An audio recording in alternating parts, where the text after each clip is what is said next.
It's a huddle, Robbie Savage, you've been in the past. Yeah, and I'm sure the captain, but I think Jake Buxton there will have an input. You know, he's a warrior. He's come from non-league football. I think 7 years ago he's played non-league football for Burton. He epitomises a spirit. You know, Derby have shown this season, so it's going to get underway. It's going to be a fantastic game, good quality, greasy pitch, great support. Let's have it. Champions League final coming up later at 7:45 on 5 Live from Lisbon. But this is a huge game at Wembley. It's Derby County against Queen's Park Rangers, and we're underway. And Derby playing from right to left. It's straight back to young Andre Wisdom, the defender on loan from Liverpool. And Queen's Park Rangers intercept the ball midway inside their own half. Little Will Hughes goes sliding into a challenge. And that surface will be wet, Robbie, after that enormous downpour. It's still raining, just not as heavily at the moment. Yeah, it will be an interesting, as you said earlier, Connor, QPR 4-4-2. Doyle's playing up there with Austin. Crancher on the left. I'm sure Crancher will float inside now again, try and get in the ball in, you know, in spaces, and that's where he's most dangerous. Possession inside the centre circle with Junior Hoylett, the former Blackburn Rovers player. Good interception by Jake Buxton. Then Derby lose the ball. Queen's Park Rangers go long, and it's a strong header by the Derby captain Richard Keogh that clears it towards the halfway line, and a free kick has been awarded. And Derby will take it, well, they look to take it quickly, a little bit too quickly for the referee's liking. So a reminder of the teams in full. Derby with Grant in goal. Back four, Wisdom, Buxton, Keogh and Forsyth. 3 in midfield, Hughes, Thorne and Hendrick, and 3 up front, Russell, Martin and Ward. Chris Martin, 25 goals in all competitions this season. He scored in both legs of the semi-final. This is Hughes. Ball now played out towards Jamie Ward on the left-hand side of attack, and it's intercepted for Queen's Park Rangers. The ball is cleared away down the right wing, and just at the moment, up front, Kevin Doyle looks a little bit isolated as the Derby defenders very easily deal with him, and Derby move up to the halfway line once again. It's going to be very important that in that QPR's midfield, O'Neill and Barton against the 3, Thorne, Hendrick and Hughes.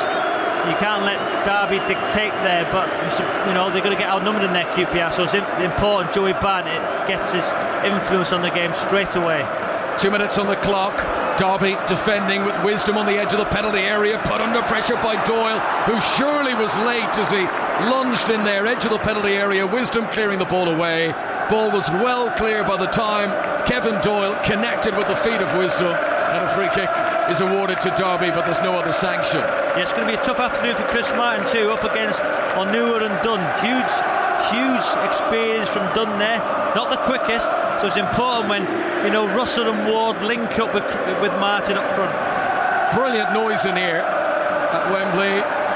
Hardly any empty seats around the stadium, 1 or 2 red plastic seats on view here and there, but it's a big crowd here, and a free kick to Queen's Park Rangers now, close to the halfway line. They've got Rob Green in goal, Danny Simpson, Neda Manua, Richard Dunn and Captain Clint Hill on the back 4. O'Neill and Barton in the middle of midfield, Hoylett and Cranchar on the flanks, Charlie Austin and Kevin Doyle up front, and they've just wasted a set piece there, launched way too far and straight out for a Derby goal kick. Just seen a shot of Steve McLaren down in the dugouts. He's had to take off his wetsuit jacket and he's replaced him with a sort of traditional padded waterproof manager's jacket to watch this game in more comfort. Goal kick for Lee Grant, wearing all grey. Long ball over the halfway line. Header though won by Joey Barton. Derby get it back again, down on the deck. And this is Keogh. To his right hand side is Wisdom. And up to Will Hughes on the halfway line, immediately surrounded by 3 Queen's Park Rangers players, but it's worked well to Russell. Johnny Russell down the right wing, gets away from 2 defenders, runs now across the edge of the penalty area. Then there's a challenge on the edge of the D. Hughes is going to try and get control of it, but Queen's Park Rangers have done enough to halt that particular Derby momentum. It will, however, be a free kick to Derby County in a shooting position just outside the penalty area. Yeah, feisty start, great run from Johnny Russell. I think the referee should have given a free kick early on, but because Johnny Russell stayed on his feet with no advantage, the ref played on. If Johnny Russell goes down there, he gives a free kick. The free kick eventually given for a foul on Will Hughes in a fantastic position now, 25 yards out, where it'll be the left foot of Russell, the right foot of Jamie Ward. So Derby County 0, Queen's Park Rangers 0, the early stages at Wembley of this championship playoff final, and the first dangerous attacking set piece of the game. Rob Green, the Queen's Park Rangers goalkeeper, lining up his wall. What must his thoughts be in a World Cup year? Remember 4 years ago, Rob Green was England's first choice goalkeeper going into that World Cup in South Africa, dropped that clanger against the United States, was then dropped from the team and never made it back. Here comes the free kick, clips the top of the wall, and Queen's Park Rangers have been able to clear the ball away. Robbie Savage. Yeah, terrible free kick from Russell there, no power in it, but that's going to be an interesting battle. Russell against Clinton Hill. Clinton Hill left back, not great at left back. Russell coming inside on his favoured left foot, which will be Clinton Hill's right. That's going to be a great battle, as is Hoylett against Forsyth in this. I think Hoylett's got great pace. And if I was QPR, try and get the ball to as much as I could. Ball played down the left-hand side for Derby, intended for Jamie Ward to sprint after, but he doesn't get there ahead of Nedamanua, and Queen's Park Rangers clear it away to the halfway line. This is Danny Simpson, former Manchester United and Newcastle defender. Plays it over the halfway line. Wisdom intercepts for Derby and turns and calmly rolls it back to Lee Grant. He only turned 21 earlier on this month, Andre Wisdom. He looks to be a mature head on young shoulders and might well have a chance of breaking into the Liverpool team next season, having now got games under his belt on loan at Derby. Here comes an attack for Hoylett, down the right-hand side for Queen's Park Rangers, and Craig Forsyth's tackle puts the ball out for the first corner of the game. Corner to Queen's Park Rangers on the right-hand side. It is 0-0 on 5 Live. Positive start from both teams. The wingers getting the ball, running their respective full-backs. Good start from both teams.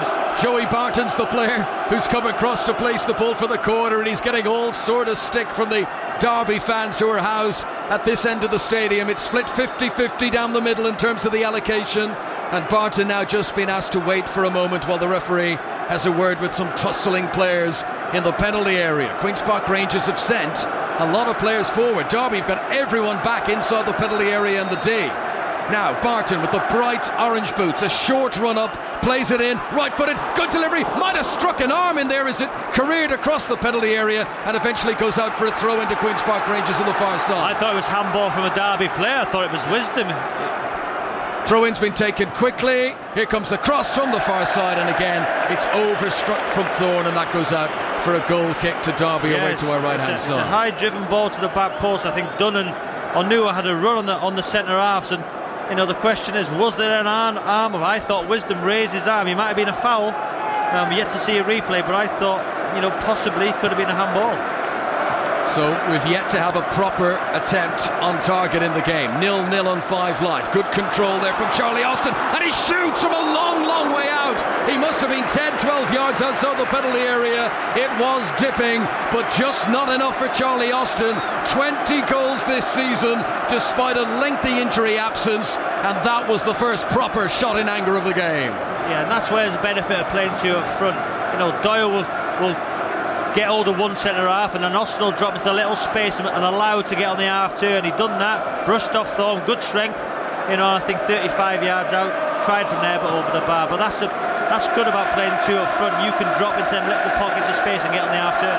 Here come Derby, chance down the left-hand side. This is Russell into the penalty area, sends in a cross, nearly troubled the goalkeeper of the back post, but Rob Green was very aware, knew his angles, and just let it sail over his head, knowing it would go wide of the post and out for a goal kick to Queen's Park Rangers. 0-0. You've got to say, no nerves from either side. I think they both look comfortable in the ball. They're both getting tackles in. You know, they're trying to get the ball to Russell, who's now swapped wings with Jamie Ward. Jamie Ward's gone to the right, Russell's come to the left. You know, and Hoylett against Forsyth. No nerves at all on the pitch. It's been a great start to the game from both teams. Well, you made the point, Robbie, before kick-off. You look at the names in the Queen's Park Rangers squad, and they shouldn't have to have come through this playoff process, should they? I mean, there should have been enough talent in there to go up automatically, but Queen's Park Rangers are doing it the hard way here, and for many times this season, I've seen Queen's Park Rangers quite a bit. They've looked like individuals rather than a team, and it's been difficult for Harry Redknapp to get all these players with a lot of Premier League experience, but to get them to roll up their sleeves and play as a team in the Championship. Well, that's his job though. He's got to do that. You know, Phil will have a better thing than me as a manager for me, but yeah, they are individuals, but these individuals, this is the big stage for them. You know, so many people watching. You know, it's Wembley Stadium, the chances of going to the Premier League, if they're going to turn up today will be a good thing. The first 3 months of the season, Steve McLaren was a coach at Loftus Road under Harry Redknapp. How much of that is an advantage to him today, that he knows these players? Yeah, well, no, of course. You'll probably try and give each Derby player a DVD, or but as a player you should know you're going to be playing against. You don't need a manager to tell you. You should be watching your football yourself. So on the day though, anything can happen. It's 0-0 on 5 Live. Coming up next month, 24 days of live football commentaries from the World Cup in Brazil, including every England game live. We've got exclusive access to the England team hotel, and BBC Radio 5 Live will be the home of Brazil 2014. Here come Queen's Park Rangers down the right hand side. Austin fails to control a long pass, and he raises up a hand of acknowledgement, but it's going to be a throw into Derby County. Yeah, Jake Buxton there, he's got a habit of trying to win balls unnecessarily there. I think it was Doyle who dropped off, and Jake Buxton's never going to win the ball. Doyle wins it to Austin. Austin couldn't control it, but that would have been a chance. Buxton's got a habit of trying to win balls where he can't. It's still raining at Wembley. Not anywhere like the downpour we had just before kick-off as the two teams lined up for the national anthems. And this is Sam Simpson, who's been charged down by Johnny Russell, who now chased towards the penalty area but beaten to it by Nedamanua, and he puts the ball out of play. Two former Manchester City defenders at the heart of the Queen's Park Rangers defence in Richard Dunn and Nedamanua.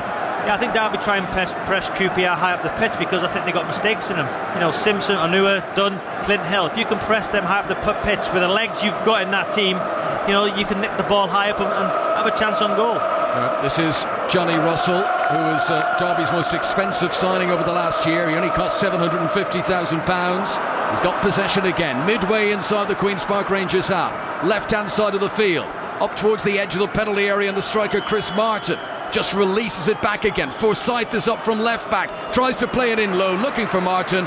Well intercepted though by Gary O'Neill, and Queen's Park Rangers clear away to the halfway line, and a strong challenge comes in, and a free kick will be awarded to Queen's Park Rangers for that challenge on Charlie Austin. So we're up and running at Wembley. It's still 0-0. What are your early thoughts, Phil Brown? Connor, for me it's a great start to a game that's worth 130 million. When you think about that, I don't think that's shown too much nerves. I think what I did see, I know I made mention and reference to Derby County in the warm-up, how they were standing off each other. My word, they weren't standing off each other in the first 3 minutes. I think we heard the referees whistle 6 or 7 times for free kicks. So both sides are fully committed. I think Robbie's nailed it with regards to each winger's had a little run at the fullback and a little test to see if he can get after, who's got the strength, who's got the weaknesses, where they lie.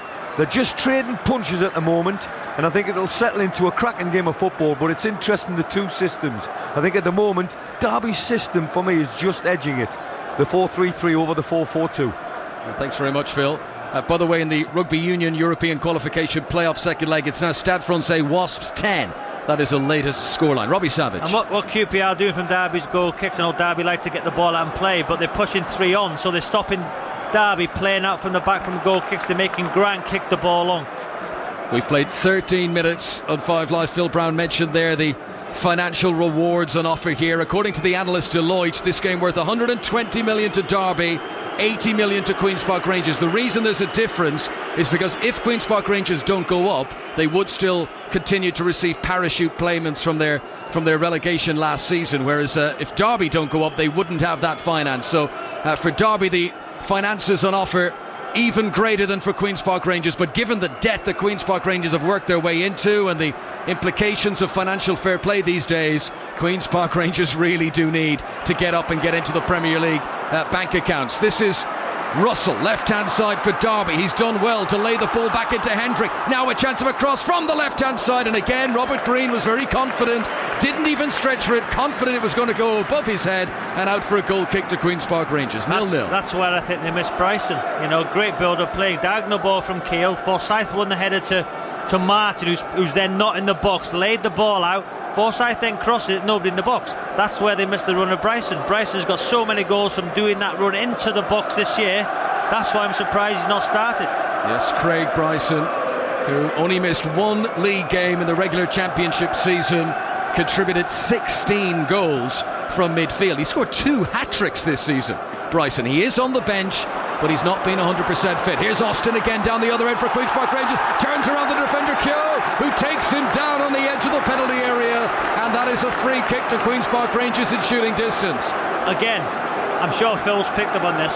Jake Buxton keeps trying to win the ball in stupid areas. He's trying to go over the top of the centre forward. He comes out of the space. That leaves Austin in bags and bags of room. You know, even if he wins the ball, Doyle from a flick on, if you stay there, you're going to collect the ball yourself. So Jake Buxton's, if I was Steve McClaren, I'd be shouting to Buxton, listen, just if you're not going to win the ball, that's 3 times now he's either give away a foul or lost the header. Stay in your position in them areas. That's the voice of Robbie Savage, former Derby captain, former Wales international, watching this game of this year at Wembley on 5 Live. 0-0 in the Sky Bet Championship playoff final. Free kick has been awarded to Queen's Park Rangers. Joey Barton's having a good look at this. Nico Cranshaw as well. It's about 4 or 5 paces outside the penalty area. The wall is erected inside. Cranshaw runs over it. Barton shoots, hits the top of the wall, and it is going to go out for a throw-in on the far side. Yeah, 2 poor free kicks. The first one was from Johnny Russell, and that one from Joey Barton there. No elevation, hit the wall. It was never looked like he was going to score really. Either player didn't. So, but again, good positive start from both teams. Cranshaw gives it into the penalty area. Could be a chance in there for Kevin Doyle. He just lost his footing as he tried to control and turn all in one motion, and the ball skipped away from him. But it just shows, just like that, in the blink of an eye, opportunities can come in big games like this. Still 0-0 on 5 Live from the BBC. Derby, who finished the season in 3rd place, which if you go back down through the years, statistically that's been the position that you're being most likely to then go on and win the playoffs in. But Queen's Park Rangers won't be too worried by that. This is Cranshaw on the halfway line. Nice little drag back to himself there, and then a strong challenge comes crunching in from George Thorne, but Derby can't regain possession. Good stern play from both teams, and Nua has it here for Queen's Park Rangers. Right hand side, stubs the ball forward up towards Kevin Doyle. Last touch came off him, and a throw into Derby County, left full back position for them. Yeah, these are the days you miss. You're playing greasy service challenges, going in fair and square, 50-50s. That one there between Austin and Hendrick, 2 committed players, great challenge, and it's been a fantastic start, great atmosphere. But I think now we need to see some quality from somebody. Looking on that pitch there, Cranshaw's the one for me who's got that extra bit of something, and Will Hughes has got great feet as well. But looking at out there, Cranshaw's the one who now needs to start to dictate, add that bit of quality. That's what's missing now. I think the rain has stopped, if not just the tiniest of drizzles down there now. This is Doyle, edge of the penalty area, shoots low, left-footed, comes off the shins of Andre Wisdom, goes out for a throw into Queen's Park Rangers on the far side. They're definitely the ascendancy now.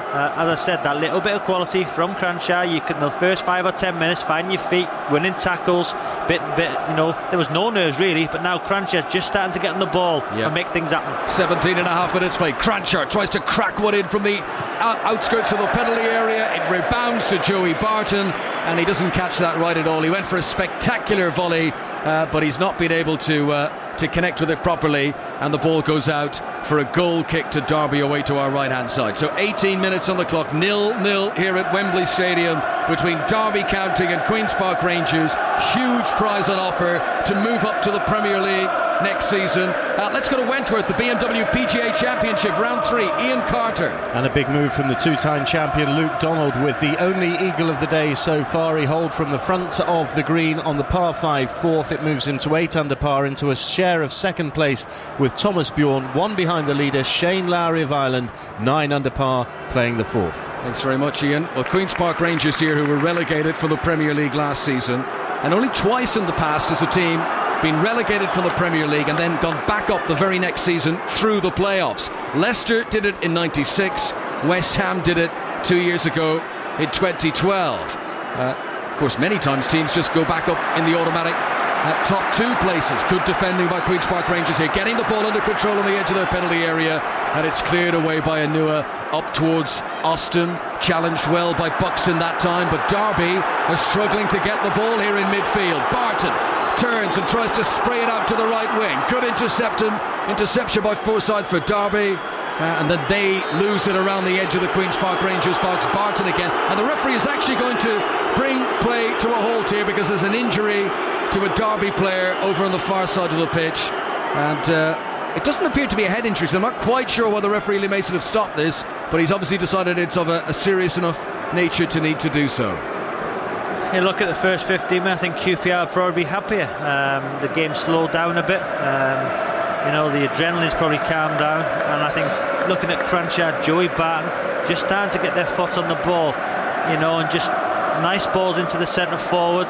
They look a bit more composed. As Derby, they look, somebody in that team now, looking around the team, not that much experience in it.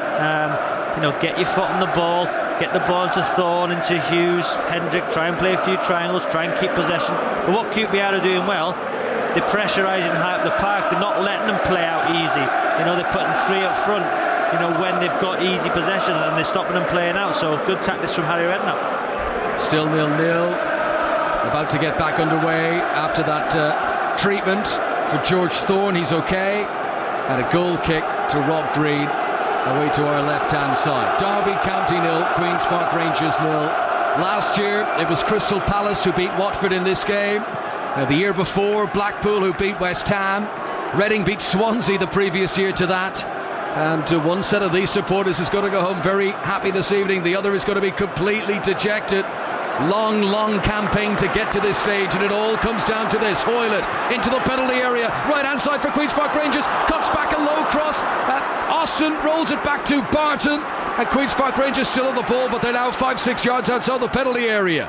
Played by Cranchard, back to Barton again, floats one into the penalty area. Simpson sprinted and stretched, but he couldn't get there, and there's applause from the Queen's Park Rangers fans, but it's gone out for a goal kick to Derby. He's the danger for QPR, Hoylett. Great pace. I was a young boy at Blackburn when I was there. He was just coming through, and he trained with the first team a few times when he was just, I think, 15. He's never really kicked on, but what an opportunity today. Him against Forsyth, he's a real threat. In a team of QPR where there's no real pace, he's the one that can really do something. Cranchard's got great feet, on the other side, but Hoylett's the one-on-one situation. Can he get out Forsyth? He's done that on two occasions, beat him twice. Yeah, so much Premier League experience in this Queen's Park Rangers team and in their squad.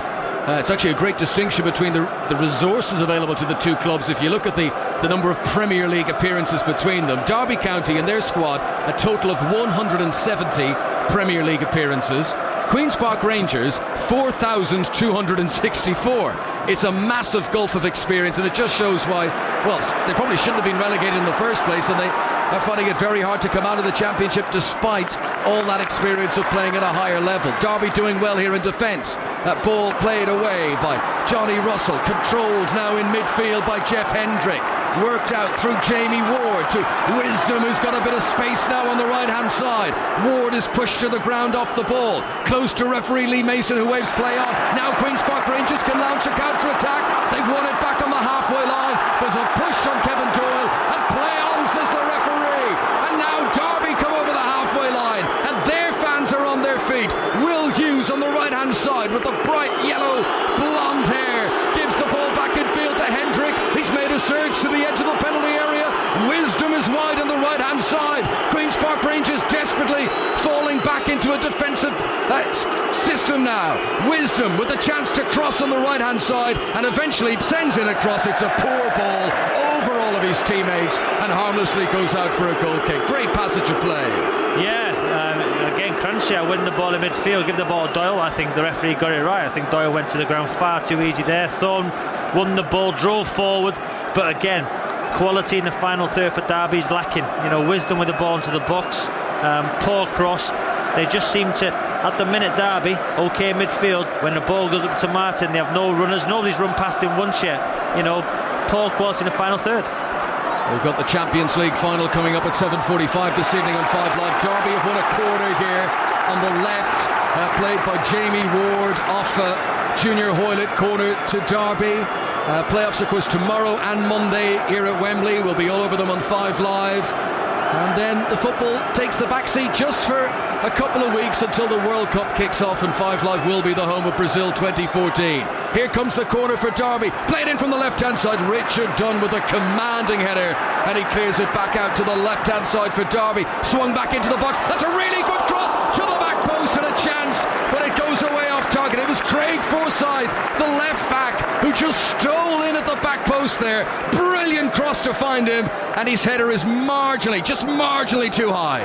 Yeah, what a ball from Jamie Ward on this left-hand side, whips it in with his right foot to the back post. And what Forsyth has got to do there, he's not going to score from there, he's got to knock it back across the goal for a runner from midfield. He didn't do that, he went for the target, over the bar. But again, you can't give Jamie Ward time out there, because he has got great quality from not from dead balls. It was a dead ball from the corner, but when the ball goes back to him. 24 minutes on the clock. Derby enjoying a better spell here. Ward again crosses from the left-hand side, but too far in front of Will Hughes, who'd made a really good run. See, I think that's where we're saying again about Bryson. I think there Will Hughes hasn't quite got the energy, the legs to get him to the end of that. But Bryson, I think he can play that into his path. But it's Steve McLaren's call. Will Hughes had a terrific season, young player of the year in the Championship. I think if the game's at 0-0, 65 minutes, I think we'll see Bryson coming on. Free kick awarded to Derby close to the halfway line, still 0-0. I mentioned the forthcoming World Cup, some great programmes to whet the appetite of the run-up to it here on 5 Live, including the greatest World Cup 11, the ultimate guide to World Cup penalty shootouts. There's going to be a 5 Live World Cup quiz and a programme 11 moments that shocked the World Cup. Plenty of special programmes coming up here on 5 Live between now and the start of the tournament in just a few weeks' time. Here comes Queen's Park Rangers. Joey Barton, right-footed clearance over the halfway line, and Charlie Austin challenged in the air by Jake Buxton, and the ball carries on through back to Lee Grant. Let's bring Phil Brown back in again here. Phil. It's a fascinating encounter for me. I mean, tactically both sides have got it right. I think Derby had a spell for 10 minutes now. QPR had a spell for 10 minutes. The most important thing for me is them moments, and we haven't really had any clear-cut chances, but them moments will come in set pieces. When you've got an opportunity to put a quality ball into the opposition's box, and you've got goal scorers. I keep on saying this: when you've got goal scorers on the field of play, the chances fall to Martin and Austin. Then they're going to put the ball in the back of the net when them chances come. But I think it's going to take, it's going to be maybe 60, 65 minutes before anybody, in terms of management, plays the hand to the next extent. Yeah. Well, thanks, Phil. Charlie Austin, 20 goals this season for Queen's Park Rangers. Kevin Doyle, who only joined in January, scored 2 goals in his first 3 games, hasn't scored since. Here's a chance for Derby. Hughes into the penalty area, left-hand side. He turns and he's pushed to the ground, and they want a penalty. And the referee, Lee Mason, says no. And there's huge appeals, not just from the Derby players, but their spectators are up in arms all around us, and they feel that Will Hughes was challenged off the ball in the penalty area there. It was a brilliant, almost Cruyff turn in the box, and Richard Dunn surely snaps his ankles. Well, is there contact there? That's the thing you've got. We're lucky we've got a monitor. It's a great run for Will Hughes. He does a little Cruyff turn. I think Dunn's caught him on the knee, and then Will Hughes has gone down a bit too late. It's a big call from the referee. Some referees will give that, some won't. But Dunn has, it's great trickery from Will Hughes. It was a great run, and that's what I said. Derby can hurt QPR with midfield runners. Hughes there's contact. Will Hughes this falls a bit late. It's a 50-50 call. I'm going to say penalty. Well, Richard Dunn, who's one of the biggest men on the pitch, big barrel chest on him, up against Will Hughes, who looks like a puff of wind would blow him over. He's a very slight young lad. And Dunn with the challenge. Hughes hitting the ground in the penalty area. On such little moments can play off final slide. You've got to look at the centre half in that situation. First thing Richard Dunn was put his both arms in the air to say, I didn't touch him, ref. That's a signal that he has. Yeah, exactly. The instinct, yeah. That's Robbie Savage. Great to have him alongside us here at Wembley for this Championship playoff final, which is nervy and tension-filled so far, and there haven't been too many clear-cut chances, but one huge slice of controversy there with a penalty appeal for Derby. A very much justified appeal, but not given. Here's a chance for Ward. Has a goal from distance. Now they're appealing. It hits an arm. Referee says that will be a corner. Corner to Derby, who have definitely improved, Robbie Savage. Well, what they've done, you can see they've got more energy, more legs in the team. They're closing people down. They're hunting impact. There was 4 players there who crowded out Cranshaw. Ward got the break. Good strike. Good defending from Dunn. Stood strong. It's hit him on the arm, yes, but his arms are near his body, so no free kick. It's gone to the corner. And here comes that delivery. played in by Ward, comes straight back out to him. Derby have 8 players in the box, and at the second attempt it's put out for another corner, and a corner to Derby on the right hand side. It is still 0-0 here on 5 Live. Yeah, you can just see the energy. Derby have grown in confidence, as Phil said. They had a spell early on, then QPR, but now QPR not in the game. Derby have got so much energy, so much drive and determination. They're hunting in numbers, and they're doing it well. If one player goes to shut the ball down, somebody else goes behind him, and they're doing exceptionally well, Derby, at the minute. Jake Buxton has gone forward from centre half up into the penalty area. He's only scored 2 goals this season. Here comes the delivery, played in by Russell. Not a good corner, cleared away at the front post. Derby get it back again in midfield, and there's a chance now for Ward, who lays it off to Russell. Crossing position on the right hand side for Derby. They come back into the centre. Hendrick quickly closed down by Hoylett, who's got lightning pace. Now on the edge of the penalty area, Chris Martin, who's not really been in the game, the top goal scorer for Derby. Now Queen's Park Rangers caught in possession. Austin's given it away on the edge of the box. Low ball in. Richard Dunn saves Queen's Park Rangers, sliding in on the edge of his 6-yard box, and right behind him was Chris Martin ready to pounce. QPR all over the place. Said before the game, Derby's best chance will be pressurising high up. There's mistakes in that QPR team at the back, and they're giving the ball away.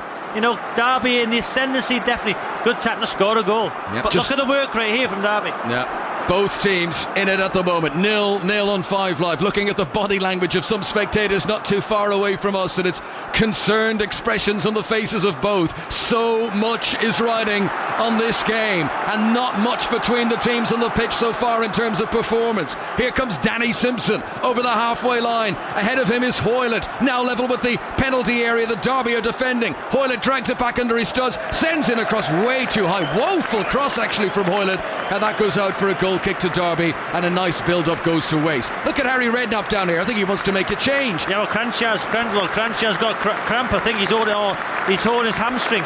So, looking at Cranshaw, I think, there's no subs being made yet, but Traore's warming up. So, looking at Cranshaw, he looks like he's struggling.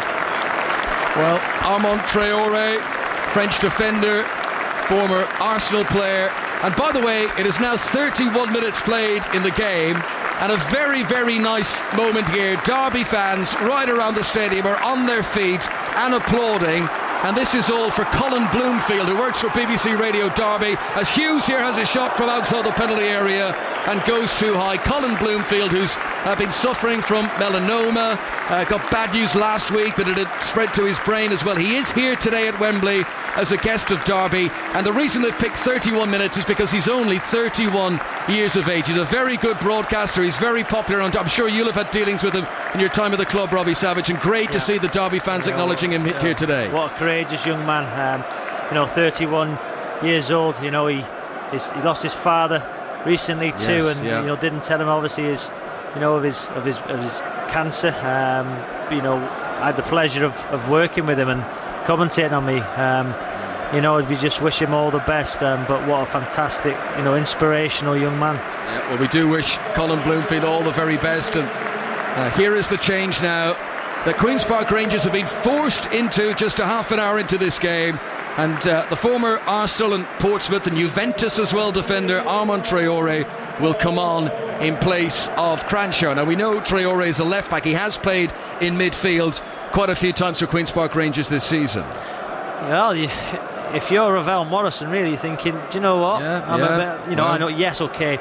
Traore's left-footed, but Cranshaw's right-footed, play on the left side. So if you're Ravel Morrison thinking, am I going to get on today? But Traore, what he's got great pace and great energy, and at the minute that's what QPR are missing. Yeah, Ravel Morrison on loan from West Ham. At one stage this season, early in the campaign, he scored 1 or 2 eye-catching goals, and there was even talk, good campaign he could get in the England squad for the World Cup. Would you play Ravel Morrison in a game like this, Robbie?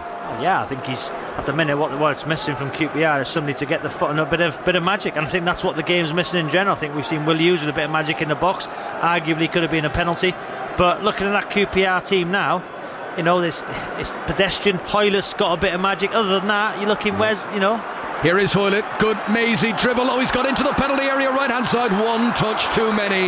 He had beaten 2 defenders there. That's when he needed to release the ball. He took one more heavy touch, and Jake Buxton was able to nip in and clear it away. He's the danger. You know, you're on the pitch now, you're Joey Barton experienced. Every time you get the ball, you're thinking, right, Danny Simpson, stay in your right position. Let Hoylett get isolated, get against Forsyth.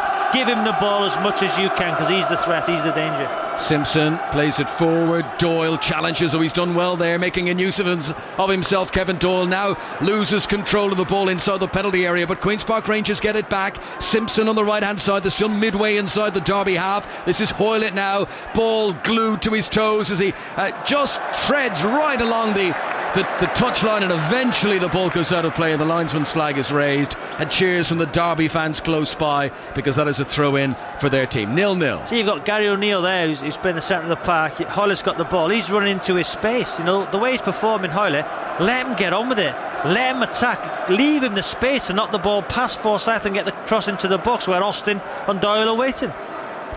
So Derby County 0, Queen's Park Rangers 0. Today we find out who will be the third club going up to the Premier League, along with Leicester and with Burnley. It has been a really good championship this season, actually. I mean, you look at the form that those two clubs, Leicester and Burnley, were able to produce, and then a proper battle. I mean, up to the last few weeks, there was a lot of clubs still in with a chance of getting to these playoffs. But it's come down to these last two, and so far, hardly anything to choose between Derby County and Queen's Park Rangers. And a free kick now to Derby, which they take quickly and short to Hughes, back out to the right hand side. This is George Thorne, who's on loan from West Brom. He's had quite a few loan periods. He was at Watford not so long ago, Portsmouth, Peterborough as well. Now a chance of a shot from Russell. He didn't quite catch it as he wanted to. It was on target, but no power, and that's easily held onto by Rob Green. Yeah, he's decent when he gets them little pockets of space in between the midfield and the back four. Johnny Russell, he's got a great goal against Nottingham Forest in that 5-0 victory at the iPro Stadium early in the season, and if you give him time and space in them areas, he can, you know, get in a good shot. Here's Traore, just on as a substitute, tries a snapshot on the edge of the penalty area. Wisdom has defended it well, and Andre Wisdom clears the ball out of play. Took no chances there. That wasn't an area of the pitch to take a risk, and he's put it out for a throw, and that means Queen's Park Rangers will remain on the attack. Barton plays it forward to Traore. Heavy touch of the ball, but he holds on to it. Now it's played through O'Neill and out to Simpson on the right hand side. Queen's Park Rangers in the red and black stripes across their chest. Now out to Clint Hill on the left hand side, and a chance to look up, and he's floated it to the edge of the D. Charlie Austin tries to control on his chest, and it's taken away from him expertly, and that's very well done through midfield as Derby clear away to the halfway line. Yeah, Thorne looks a promising play. You know, he's got good strength, good size, very comfortable possession there. And he wants the ball in all areas of the pitch, even if he's marked, that's a sign of a good play. Yeah. Getting on the ball again. Doesn't matter if Joey Barnes close to him, give me the ball, he's saying. He's the one trying to dictate the play. It's true what you say about good size. I mean, he's only 21 years of age. You know, for another former Derby player, kind of Tom Huddleston, he's almost got that sort of build. Very strong arms and upper chest as the ball is cleared away by Buxton over the halfway line, but Queen's Park Rangers will regain possession. Scoreless and 5 live in the Championship playoff final. Champions League final coming from Lisbon later. Oh, Hoylett's away, and another dribble, but a strong challenge from Buxton wins the ball off him, and then a tangle between Simpson and Jamie Ward sees Ward spill off the pitch, and play will resume with a free kick to Derby just inside their own half. Buxton's made a few important challenges. Yeah, he's calmed down a bit in the opening 10 or 15 minutes. He was going in for balls he couldn't win there. He just stayed in his position, you know, let Hoylett come at him, won the ball comfortably, played a nice easy pass out. And Jake Buxton knows his limitations. He's a fantastic defender. I think he won a player of the year at Derby this year. You know, as I said, 6 or 7 years ago he's playing in the conference with Burton. So, you know, days like this for people like Jake Buxton are fantastic. He's become a hero at Derby. This is Derby's 5th playoff campaign. They've only ever won one of them. It was the last one they were in, 2007. They beat West Brom here at Wembley to get their promotion up to the Premier League. And 3 times they have come through this process and been disappointed. Wisdom and the ball back to Hughes. This is midway inside the Derby half. And once again, Wisdom, once he realised there wasn't a safe pass on, he was happy to just turn and roll it back to the goalkeeper, Lee Grant. Very comfortable in possession, Derby. What QPR are doing, they're trying to press them out of the pitch now. They're trying to make them kick it, but you've got to say, they've had, Will Hughes and Hendrick and Thorne are trying to dictate the game now. The 3 against 2. Playing triangles, and at the minute O'Neill and Barton can't get near him. Yeah, Chris Martin trying to burst into the Queen's Park Rangers penalty area. Nedum Anua, who's no slouch, plenty of pace, got there first and cleared it out for a Derby throw, which has been taken in towards Chris Martin. Gives it back to Craig Forsyth, who's probably had the best Derby chance of the match. That header of the far post that he put just too high. It was a tight angle. Derby come over the halfway line again with Thorne. Now back to Keogh. And he skips away from a challenge of Austin in midfield and plays it to the near touchline and Forsyth. Now a direct ball up to Martin. Needs the support of a quick player. Ward provides that outlet. He's tripped by Anua. Free kick to Derby in an attacking position. Yeah, what they're doing very well, Derby, is Martin is linking up well with Russell and Ward. Coming in from the touchline. Ward there. They're both direct players. They like getting their head down, running direct at the centre, at the full back or the centre half, and committing them and letting them make a challenge. That time it was Ward on Anua, and he's got a great now chance on his right foot, Jamie Ward, to whip the ball into a dangerous area. Yes, this is 10-12 yards outside the penalty area. It is wide on the left hand side, and Jamie Ward with the bright yellow boots, short run up, floats it in, great delivery and a really good save from Rob Green. I'm not sure if any Derby player got a touch on that on the way through. It would have been Ward's goal direct from the free kick had Rob Green not dived down to his left hand side and just about fingertipped it out for a corner. Big chance. Wonderful save, because just bounced before him as well. He's anticipating nobody's going to get a touch. Great save from Robert Green. Best chance of the game so far, best save as well. Here comes the corner. Hughes whips it in, good power but too close to the goalkeeper, and Rob Green for the second time in 20 seconds gets a big cheer from the Queen's Park Rangers fans. Yeah, the court. He's bowled the ball out and he's given it away, and Queen's Park Rangers actually quite fortunate there that Ward, having controlled the ball, was then not able to keep it in play, and the throw-in will be QPR's. The corners from Derby have been very poor. Russell took the first 3, and he's been taken off him now because Will Hughes took that one and he puts it straight in Robert Green's hands. As Phil was saying about set pieces, so important, whatever level you play at. Derby's 4 corners have been poor because they've changed the corner taken. I'm not surprised if they change it again. That's the voice of Robbie Savage, who is one of our marquee names, summarising at the World Cup in Brazil. We've got a few new names as well. Tony Pulis is going to be with us on 5 Live. Neil Lennon, who's just left his job at Celtic.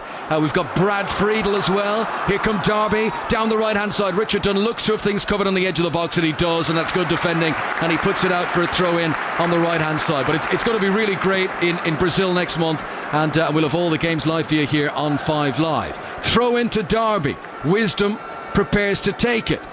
Hughes is available on the edge of the box, gives it short though to Ward. Ward then plays a 1-2 back to Wisdom, who is fouling his opponent as he tries to get onto it. That's actually a good wise head by Clint Hill. I think he's won that free kick, and it relieves a lot of pressure for Queen's Park Rangers. 0-0. I'd be interested to see what Phil thinks, because as a player, when you're on the pitch, you recognise when you're in the ascendancy. So if you're Thorne or as a midfield player or Hughes, you're thinking, right, we're on top here, let's go and try and get a goal. We're comfortable at the back, QPR aren't creating as many problems. So if you're Harry Redknapp, and Phil will have a view on it, do you say, listen, let's get to half time, do we change something? Because I wouldn't say they're getting overrun, but they need something to happen for QPR. Yeah, we'll try and get a comment from Phil Brown on that in just a moment. It's 0-0 here at Wembley on 5 Live, and another free kick has been awarded to Derby. I think, for any listeners just tuning away and joining us, Robbie, Queen's Park Rangers started the best. They are the best 10 minutes. Then Derby have had a good spell, and now it's sort of back even Steven again. Yeah, QPR starting. Cranchard's gone off. That's a blow, because with the exception of Hoylett, there's nobody there really who can take people on, with a bit of pace or a bit of magic. Austin will get the goals, yes, but they look a team with no real pace in it. I believe Phil Brown is listening. If you want to make that point to him, Robbie, or Phil, you probably heard, did you? Conor, I'm thinking the way Robbie's talking, what he's talking about is who's going to make the difference for either side, you know. And sometimes when you've got a blend of a team, it's the system that wins you the game. I think where Derby's concerned, I would disagree with what you said towards the end. I think Derby's in the ascendancy and they don't want half time. I think they've got young players out there, and they, like Robbie said before the game, they're showing a level of energy that's above QPR at the moment, but it's because of that extra man in midfield. They're getting on the ball, they're passing it with more confidence, and they're the one looking more likely to get the opening goal for me. Yep, this is Hughes, gets to within 10 yards of the penalty area, but he's tackled, and now the chance of a counter-attack for QPR. Clint Hill releases Traore, running with long strides into the penalty area. He shoots, but he didn't catch it right, and it goes harmlessly across the face of goal and out for a goal kick to Derby. But a little reminder of how quick Queen's Park Rangers can be on the counter-attack. That all started on the edge of their own penalty area. Yeah, but it didn't look like they were going to score. You know, Traore there on his left foot, you know, he's running at Keogh, but there's no one with him, is there? There's nobody with him. Is there any real conviction in this play? You know, the point I was making to Phil, I agree, that's what we were saying, Derby in the ascendancy, but from QPR's point of view, if you're Harry Redknapp, do you say, right, okay, let's just ride the storm? I wouldn't say they're battered in QPR Derby, but as they're outnumbered in midfield and they're just playing with much more conviction, much more energy. You know, as the manager of QPR now, do you say, listen, let's get an half-time? At half-time, what do you say? This is Clint Hill, plays the ball forward towards Kevin Doyle, releases a pass but doesn't pick out a teammate, and Derby regain possession in midfield. And we've now almost played the 45 minutes of the first half. Derby in possession, left-hand side with Forsyth, rolls it in low to the feet of Johnny Russell, former Dundee United player. And once again, Derby lose the ball cheaply in midfield. Just 1 minute to be added on for stoppages. Kevin Doyle makes a storming run here, but great tackle by George Thorne right on the edge of the penalty area to win possession back for Derby. And now they come over the halfway line, and a nice 1-2 is played, and Ward launches the ball too far in front of Chris Martin, and that should be dealt with by Simpson, who puts it out for a Derby throw. Brilliant. George Thorne being an outstanding player on the pitch for me, and his work rate, his energy, power, strength. You know, what an addition to this squad this season on loan. I think, is he on loan still from West Brom? Yeah, from West Brom on loan, yeah. You know, he's been magnificent in there, and basically they're outnumbered in QPR in the middle of the park. Barton hasn't got the legs anymore. Yes, he's when he gets the ball he can dictate play. O'Neill, they've not been in the game, them two, at all. So I'd change it at half time if I was at get an extra man in there. It was a great coup to get George Thorne. I mean, he only played his first game for Derby in March. Had been on loan at Watford earlier on in the season. But for Steve McLaren, what a boost it's been to be able to bring a player like that into the team for the closing stages. There is the half-time whistle at Wembley, and one very important save from Rob Green has kept this game at 0-0. There was a bit of penalty controversy as well. Was Will Hughes brought down in the box? I'm sure both teams will be discussing that as they make their way down the tunnel into the dressing room. Derby fans filing past us, giving little waves towards their former captain Robbie Savage here, but it's been a very close first half overall. It has. It's been intriguing. Great atmosphere, pitch, great conditions. QPR started okay, but then Derby have controlled the game in the middle of the park. We said it before, they play with a higher energy.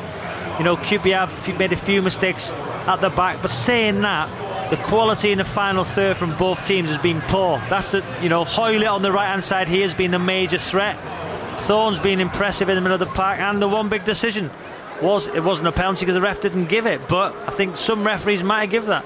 Well, how important will that decision be?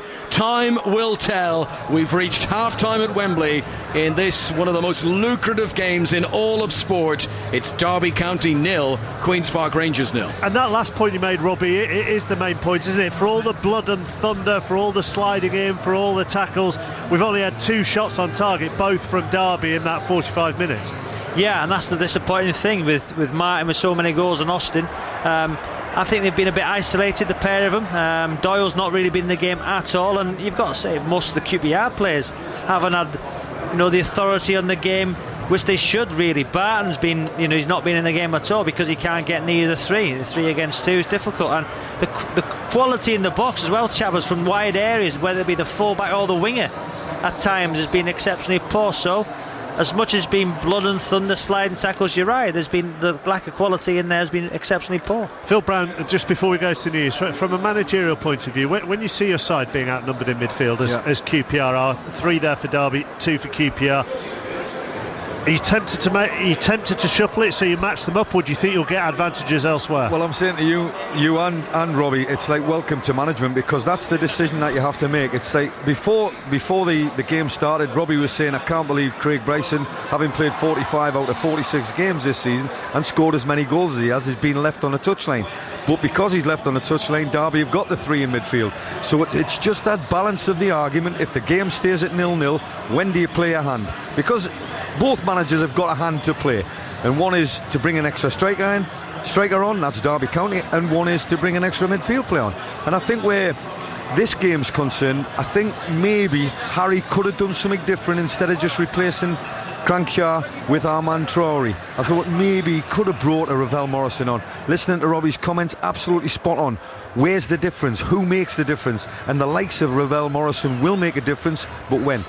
Don't encourage Robbie in the management game. He started me on the bench in a charity game on Monday. We need to have words about it. At half time here at Wembley, goalless between QPR and Derby. One final place in the Premier League up for grabs. It's a fantastic Saturday of sport. We've already had qualifying for the Monaco Grand Prix. We'll be back there shortly, and we'll talk more about the Heineken Cup final and the PGA at Wentworth and the Champions League final as well. But first, Laura Harms and the BBC News.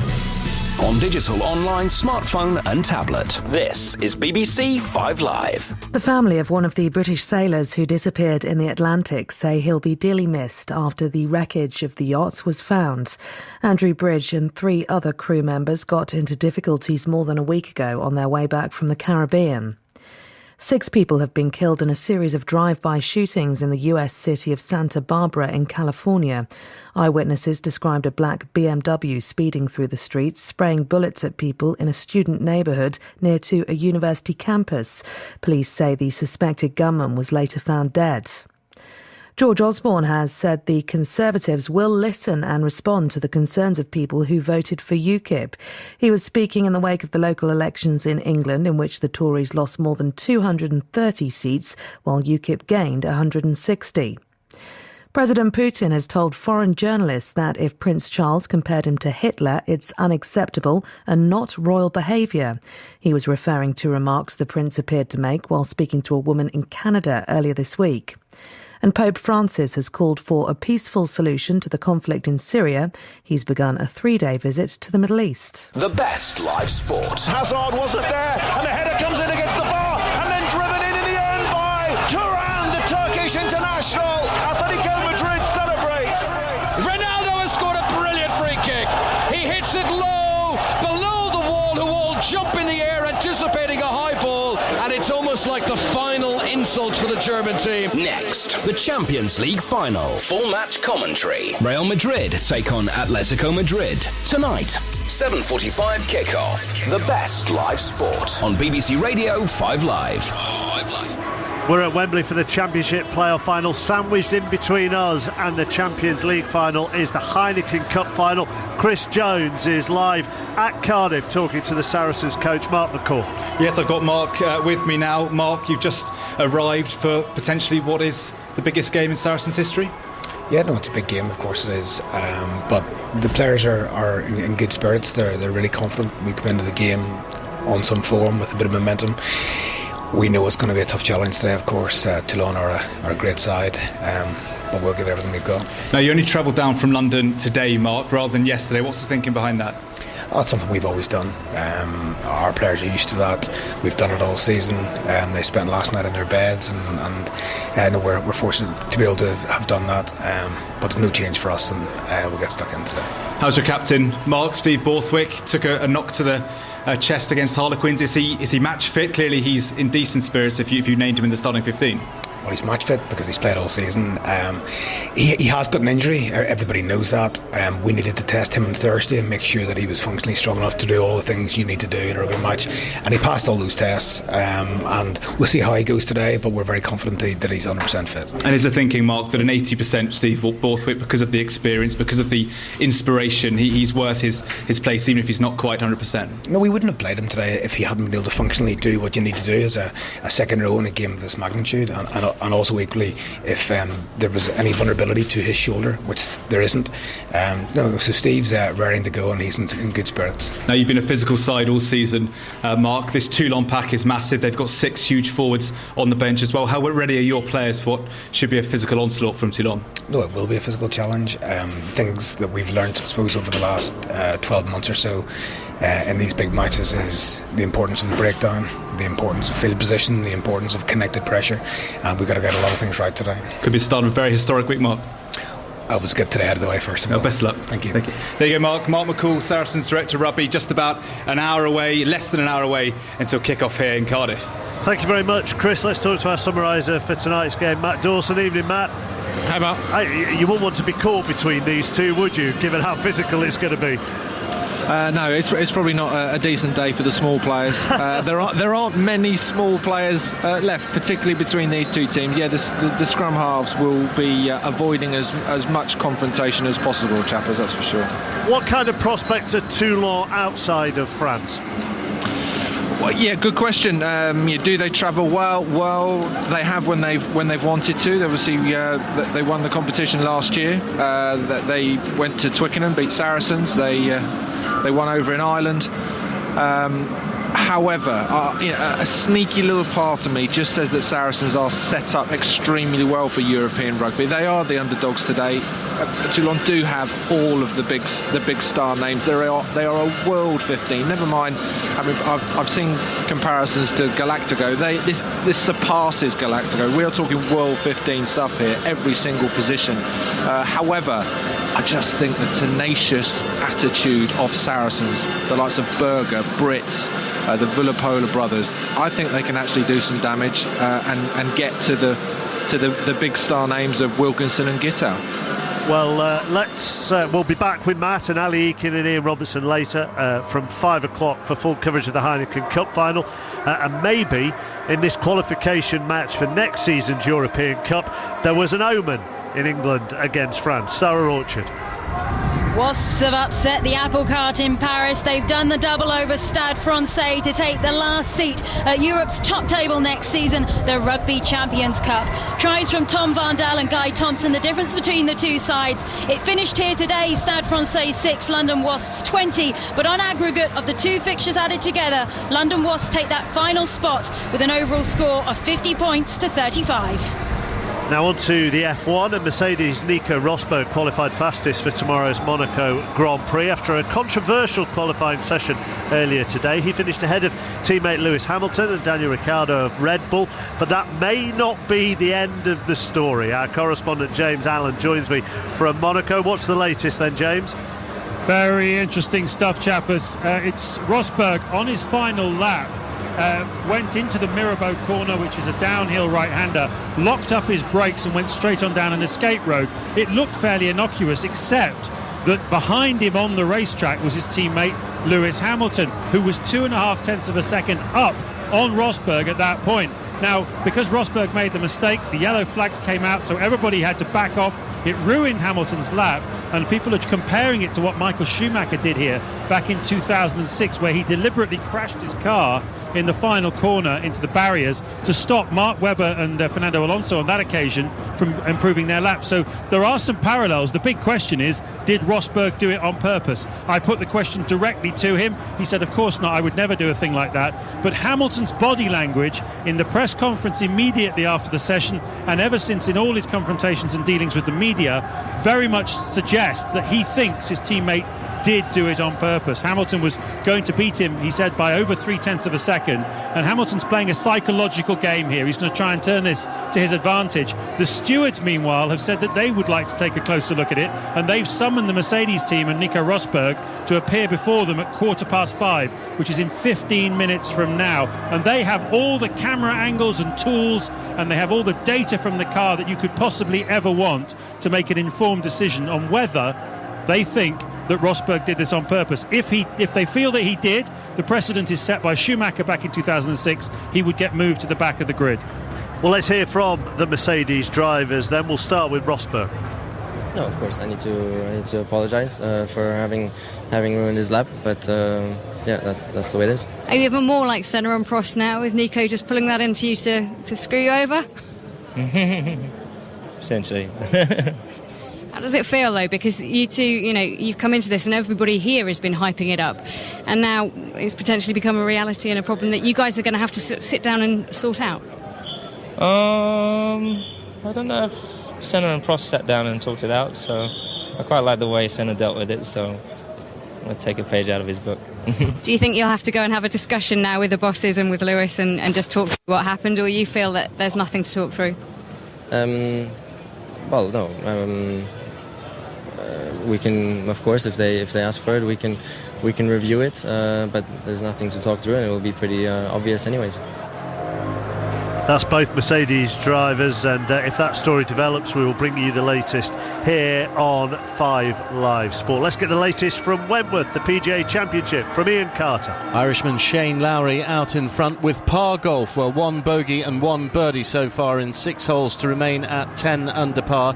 He's 2 clear of Thomas Aiken of South Africa, who's just holed his second shot at the long par 4 9th to go to the turn in 31, and also at 8 under par is Luke Donald, who had an eagle 3 at the par 5 4th. Thomas Bjorn also at 8 under par, having just picked up a birdie at the 6th. As for Rory McIlroy, he's back where he started at 5 under par, that despite a double bogey at the 1st. He has picked up birdies at the 4th and now the 7th, so at 5 under he is 5 behind.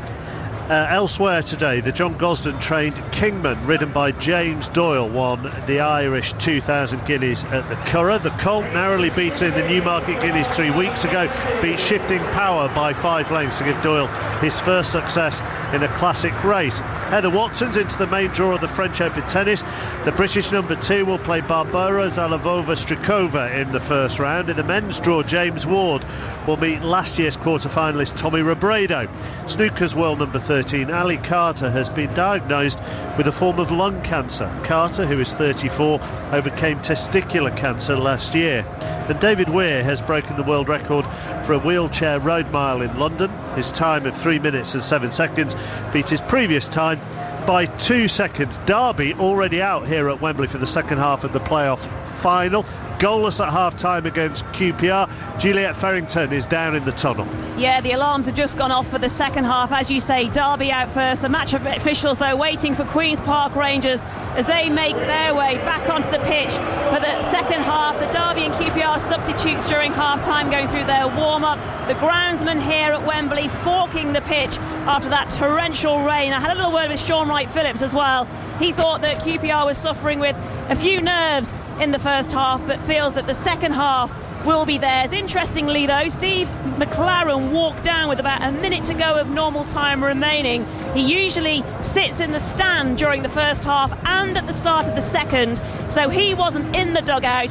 Harry at half-time looked concerned, perhaps, walked down the tunnel with his hands in pockets, looking down to the floor. And Colin Bloomfield, who we had that minute's applause for in support of Colin on 31 minutes with his battle against cancer from the Derby fans, he's tweeted he's genuinely overwhelmed by the response of that, and now he's looking forward to a Derby win. Will it be Derby or will it be Queen's Park Rangers?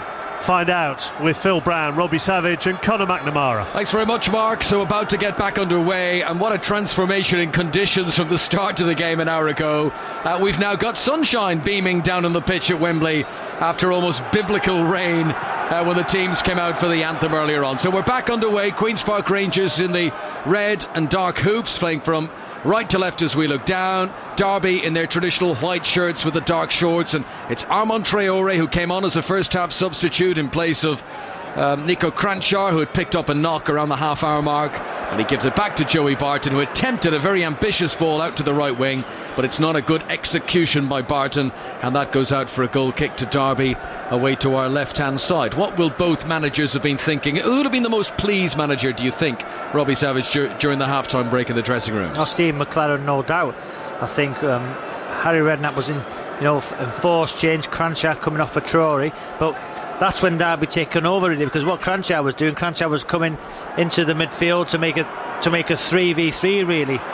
Since he's gone off, Traoré stayed wide, so That's Hughes, nice ball on the left-hand side, and then the cross comes in a little bit too high and floats across the penalty area. Not the first time we've seen that happen today. Again, good build-up play, balls into the box, no runners, Martin's outside the box, poor quality in the final third. But so I think, going back to your question, I think Derby took over because Cranchard wasn't coming to make the 3 in there. Troy staying wide, so that's when the 3 of Derby overrun the 2 of QPR in midfield there. So I'll be surprised if I don't see an introduction of another midfielder soon for QPR. Yeah, Steve McLaren looking to exercise a few ghosts this afternoon. He's back here at Wembley. First time he's brought a team to this stadium since he was England manager, and that incident in the rain against Croatia and his umbrella famously.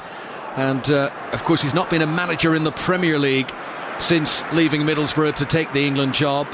I think there's 2 little things on his bucket list that he would like to get off his back this evening if he could get this victory and return to being a Premier League manager. Remember, at the start of this season he was a coach working for Harry Redknapp at Queen's Park Rangers. Derby have possession at the back, and it's Keogh who just swivels and clears the ball away high up towards Martin, challenged by Richard Dunn, who's had a good handle on things. I mean, Richard Dunn was the defender in the penalty appeal in the first half, and apart from that it's been very solid and everything under control from Richard Dunn, and he did get away with that challenge in the box, which had Derby screaming for a spot kick. Ball's gone out of play on the far side, throw in for Derby. Total transformation in the weather. They're now peeling off their coats away to our left and they're sunbathing, the Queen's Park Rangers fans. Derby fans in shade. Here's Hughes, 10 yards outside the penalty area. Nice touch out to Ward on the left hand side, but he can't deliver the cross. Well defended, that's out for a throw. What a fantastic opportunity for both teams here. QPR attacking their fans, Derby attacking their fans. Imagine us scoring the winner for your own fans at Wembley for one of these players. They're going to become a hero. Well, they had a game with some schoolboys down on the pitch before kick-off, and some young boy scored a goal, and you could see his parents jumping as if they'd won the lottery. They'll be telling people forever about how he scored his goal at Wembley, the young lad who was probably about 8 years of age. Here comes another chance to cross. Martin's in around the edge of the 6-yard box. Well dealt with by Richard Dunn. Just stood his ground on the edge of the 6-yard box, and Queen's Park Rangers are able to clear away. Long ball from Simpson up into the sunlight part of the pitch as Doyle controls the ball down for Traore. Queen's Park Rangers holding on to possession, and now they've got a free kick anyway for a foul on Joey Barton by Hughes. Looking at that first half as well, QB had 10-minute spell. I think Derby had 66-67% possession as well, and at the minute QPR look like they have no ideas at all. They look very pedestrian in their play, and you've got to say, Derby, I'm impartial. I know he's the captain, Derby, but you call it how it is, and QPR have not been on it so far. Yeah. Steve McLaren has gone to take a seat in the stand to watch this opening phase of the second half. Richard Dunn on the ball for Queen's Park Rangers. Neil Turner give it back to the goalkeeper. So Rob Green in goal for Queen's Park Rangers. Back four of Danny Simpson, Neda Manua, Richard Dunn and Clint Hill the captain. They've got O'Neill and Barton in the middle of midfield, Hoylett and Traore on the flanks, Doyle and Austin the two up front. A nice header back by O'Neill to Hill, plays it forward for Queen's Park Rangers, headed away by Keogh for Derby. Barton gets a header inside the centre circle. Hoylett with a good ball out into space on the right hand side for Danny Simpson. Gives it back to Hoylett again. They need to get him on the ball. I mean, we were very impressed with Junior Hoylett in the opening stages here as Kevin Doyle flicks on a header and Queen's Park Rangers are going to lose the ball. The impressive George Thorne, who was one of the best players on the pitch in the first half, he takes the ball out of defence and he wins a throw in for Derby on the far side. But look at that there, the ball's played up to Doyle, wins the header, but Joey Barton and Gary O'Neill, so miles behind the play because they're scared about the break from the three in midfield, so they're holding back. That's when you need the second centre forward, Austin, to read the flick on, and they're just too far apart, the centre forwards with Queen's Park Rangers. Very nice chest down by Martin, and there's a ball for Johnny Russell to chase, and his pressure put Richard Dunn in a tricky position there, and the Irish defender had no choice but to put it out for a corner. Derby's first corner of the second half. It is 0-0 on 5 Live in the Sky Bet Championship playoff final. Yeah, you're looking at the minute now. Derby started the second half where they left off the first, full of energy, closing every ball down, making the QPR defenders make mistakes, and that's a mistake from Dunn there, putting the ball out for a corner for Derby. Derby fans can sense something here. Most of them up on their feet as the ball is swung in for the corner. Dunn underneath it for Queen's Park Rangers. Good defensive header. And then a bit of a miscued second header by Simpson. He was trying to clear it out of the box. It came off the wrong side of his head. It's gone out for another corner to Derby. Yeah, better delivery that time from Jamie Ward from that right-hand side. Whipped in. Good header from Dunn, but Simpson there, the spin on the ball must have took it, out for a corner. Will Hughes, who only turned 19 in April, places the ball for the corner. He looks even younger than 19. Great ball swung in, headed up into the air by Clint Hill. Queen's Park Rangers haven't got it away. It'll be Hughes again on the right hand side. Great first touch to ride a challenge, and then he wins another corner, plays the ball off in Nua. And this young man, Will Hughes, he's got a lot of good press this season, and he is impressing here on the big stage. Yeah, better ball into the box again, but Clint Hill and Dunn's last two headers been fantastic. Two big, strong, powerful centre halves. Good defensive headers there, but better quality again. That time from Will Hughes. That's the voice of Robbie Savage watching this game with us here at Wembley. Will Hughes, who scored in the second leg of Derby's semi-final win against Brighton, places the ball for the corner. The bright orange boots, adulation from the Derby fans close to him. Here comes the delivery, left-footed. Goalkeeper surely was being impeded there, and he wasn't needed in the end as the ball is cleared away. Well, certainly away from the immediate danger of the 6-yard box. Hughes gets it back again, floats one in. Thorne jumps. There's a miscued clearance from Hill, goes straight up into the air. Hughes beaten to a header, but Derby have still got possession on the right-hand side, and a little bit of space here now for Craig Forsyth to get his head up to play it into the penalty area. Richard Dunn, well positioned, clears it away. QPR solid defending, good defended all over the place. So Derby massively in this tendency here, just need a bit of quality in that final third. Andre Wisdom stretches and he won't control, and the ball goes out of play, and that takes momentum, just sucks the life out of the Derby attack. But great defending from Dunn, Hill, Onua there, stayed in the positions, didn't panic, good strong headers out and defended exceptionally well. Well, Queen's Park Rangers' last promotion to the Premier League was in 2011. Can Harry Redknapp lead the club from Loftus Road back up into the Premier League? He's having a word here with Bobby Zamora, who has scored goals in Championship playoff finals in the past.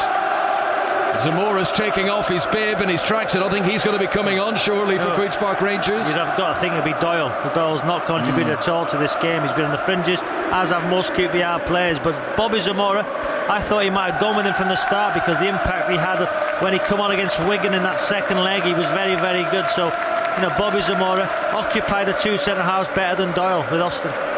He's only scored 3 goals this season. Bobby Zamora has had his injury problems, of course. The last one he came in April, that 5-2 win against Nottingham Forest. But Bobby Zamora is going to come on here as a substitute early in the second half at Wembley. Rob Green clears the ball away. He was under pressure from Will Hughes, and that has gone straight out of play, and Derby will win a throw-in. And it's that atmosphere, this game, which means so much, which has been so close since kickoff. Even when their teams win a throw-in, the fans are on their feet and cheering. You'll take anything you can get when the stakes are this high. Yeah, and to be fair, both sets of fans have been fantastic. Yeah. But there's not been many real ones. I don't think there's been one clear-cut chance yet. We've had a Ward free kick, which Rob Green saved well. But other than that, no chances at all. Corner to Derby, another one. And they are beginning to pile on the pressure. And Onua, who put the ball out, just takes a position here on the edge of the 6-yard box. Dunn is in there as well. But Derby is sending up all of their big men. Thorne is a real target in there. Ball played towards the back post, and it's a free header for Charlie Austin to clear it away. Now chance of a counter-attack for Queen's Park Rangers. Junior Hoyland, 10 yards inside his own half, plays it forward for Traore, who cannot control, and Wisdom will mop it up for Derby and play back to the goalkeeper Lee Grant. I think it's the right time to bring Zamora on. I think QPR look void of ideas, especially in the final third. And to be fair, so did Derby. Yes, they're getting a few corners, Derby, but in terms of real quality, that's what the game's missed. So I think it's a fantastic decision from Harry to bring on Bobby Zamora, because what he has got, what he lacks in pace, he's got quality. When the ball goes up to him, he can bring people into play, but you need runners from midfield, and I don't think Joey Barton or Gary O'Neill are going to do that. We've had it confirmed for the touchline. It will be Kevin Doyle coming off to allow Bobby Zamora to come on. Queen's Park Rangers have possession. Hoylett on the halfway line, right hand side. Traore in front of him, can't get a touch of the ball. And you'd sort of say that about the Queen's Park Rangers midfield at the moment. Their defence are doing sterling work clearing it away. The ball is not being held onto in midfield. There's no ball retention from Harry Redknapp's team at the moment. 0-0 on 5 Live. A cauldron of noise at Wembley as Richard Dunn, left-footed, sends it away, and there's a miscue at the back, and this could be a chance for Charlie Austin. Well dealt with by Jake Buxton. Picking up the pieces now is Doyle, supported by Traore. Brilliant ball, chance for Austin, and he's put it wide. Right-footed shot. He tried to swivel and shoot in one motion. An instep shot which goes 2 feet wide of the target. That is definitely the best chance of the second half. That was the chance. Traore down the left-hand side. What Austin done, he just stayed out near the penalty spot. He pulled it back. The ball's come across him. He opened his body up to try and side foot it in the far corner. Difficult technique that, and he didn't quite get it right. But that's the first real opportunity of the game. As a substitution made, Doyle off, Zamora on. Charlie Austin has been waiting all game for that opportunity to fall to him, and he scuffed the shot. Derby County 0, Queen's Park Rangers 0. That's probably QPR's best chance of the game. That's the best chance of the game. Yeah. Never mind QPR derbies, that is the best chance. And you think Charlie Austin, you know, his technique was all wrong. It's a difficult technique that when the ball comes across, you've got to open your right foot and then place it in the far corner. And he is the man that Queen's Park Rangers fans would have wanted that chance to fall to. 20 goals this season despite a lengthy injury layoff. Queen's Park Rangers on the ball again. Gary O'Neill, good run. He's got away from Johnny Russell. Releases the ball now further up the pitch to Austin. Hill has come up from left back to support the midfield. This is Joey Barton in a more anchor role. And then Hill turns and gives it back to Richard Dunn. And it's, you've got to say, an organised shape that Derby County have at the moment. Narrowing down the options, and the ball is given away in midfield. Ward comes over the halfway line. Strong challenge from Barton to win the ball. Then there's a slip by Hoylett. Recovers his composure, recovers the ball, gives it in low, across the edge of the area. Austin's shot. Did it take a deflection? Referee says no. Goal kick to Derby. But it is building up. It's simmering away nicely now. Phil Brown is sitting just away to our right hand side. I think already, Phil, it's a better game in the second half than it was in the first. It's a cracking game, and chances are going to, you know, the longer the game goes on, chances are going to come for sure. And I think it's a great move by Harry. It was only a matter of time before he had to make the move, but they certainly need to get the ball into the opposition's half with a little bit more quality and a little bit more quality hold-up play, and that's what you're going to get from Bobby Zamora. But you know, the first half I think belonged to Derby, certainly in terms of territory and possession, and they've started the second half in exactly the same way. You know, unforced errors, giving corners away, set pieces will play a part. They've had chance.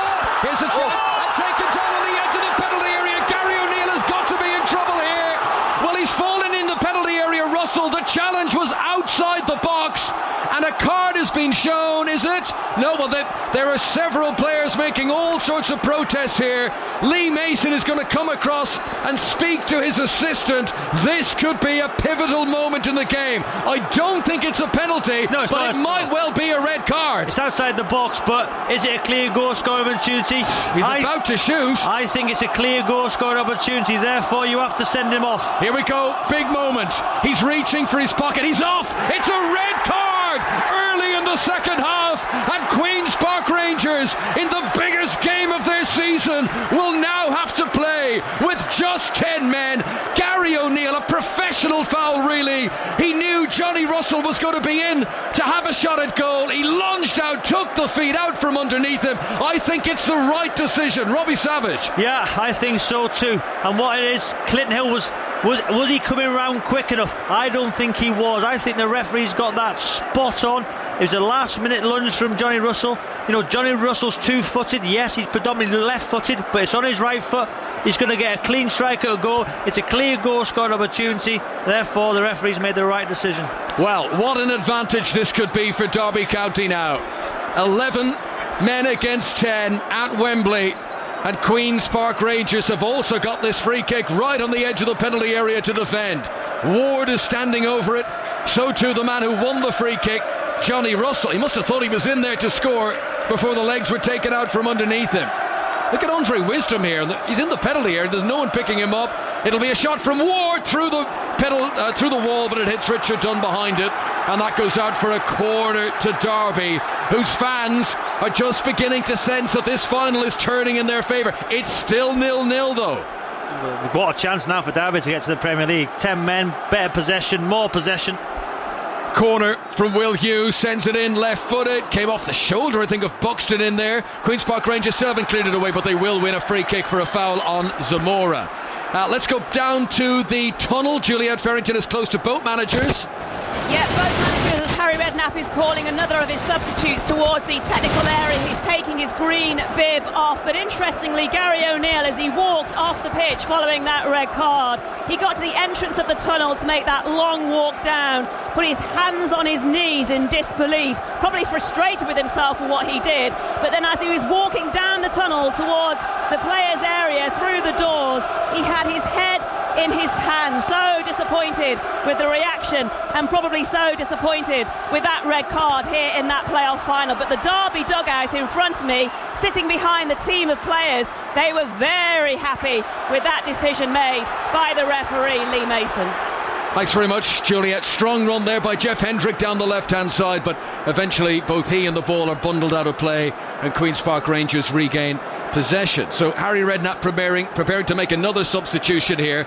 Phil Brown, give us another opinion. What did the officials get that right with the red card? You've got to take your hat off to the officials, to tell you the truth. Lee Mason's bought himself time, and that is a pressure cooker situation. You ask any top referee and he does not want to make them big decisions in playoff finals. No penalties, sending offs, etc, etc. He's bought himself time and he's made the right decision, to be fair.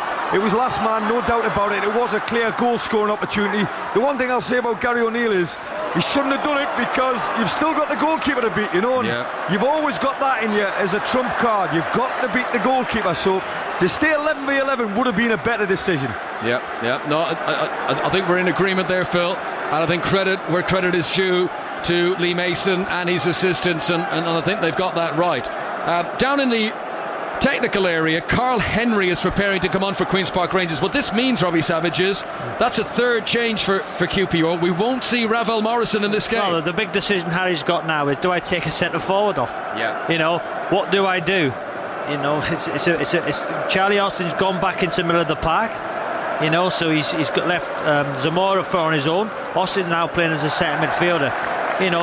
This is where a manager, as Phil will tell you, earns his money. Henry coming on, who do I take off?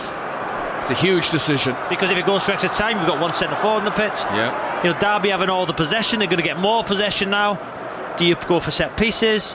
Big decision.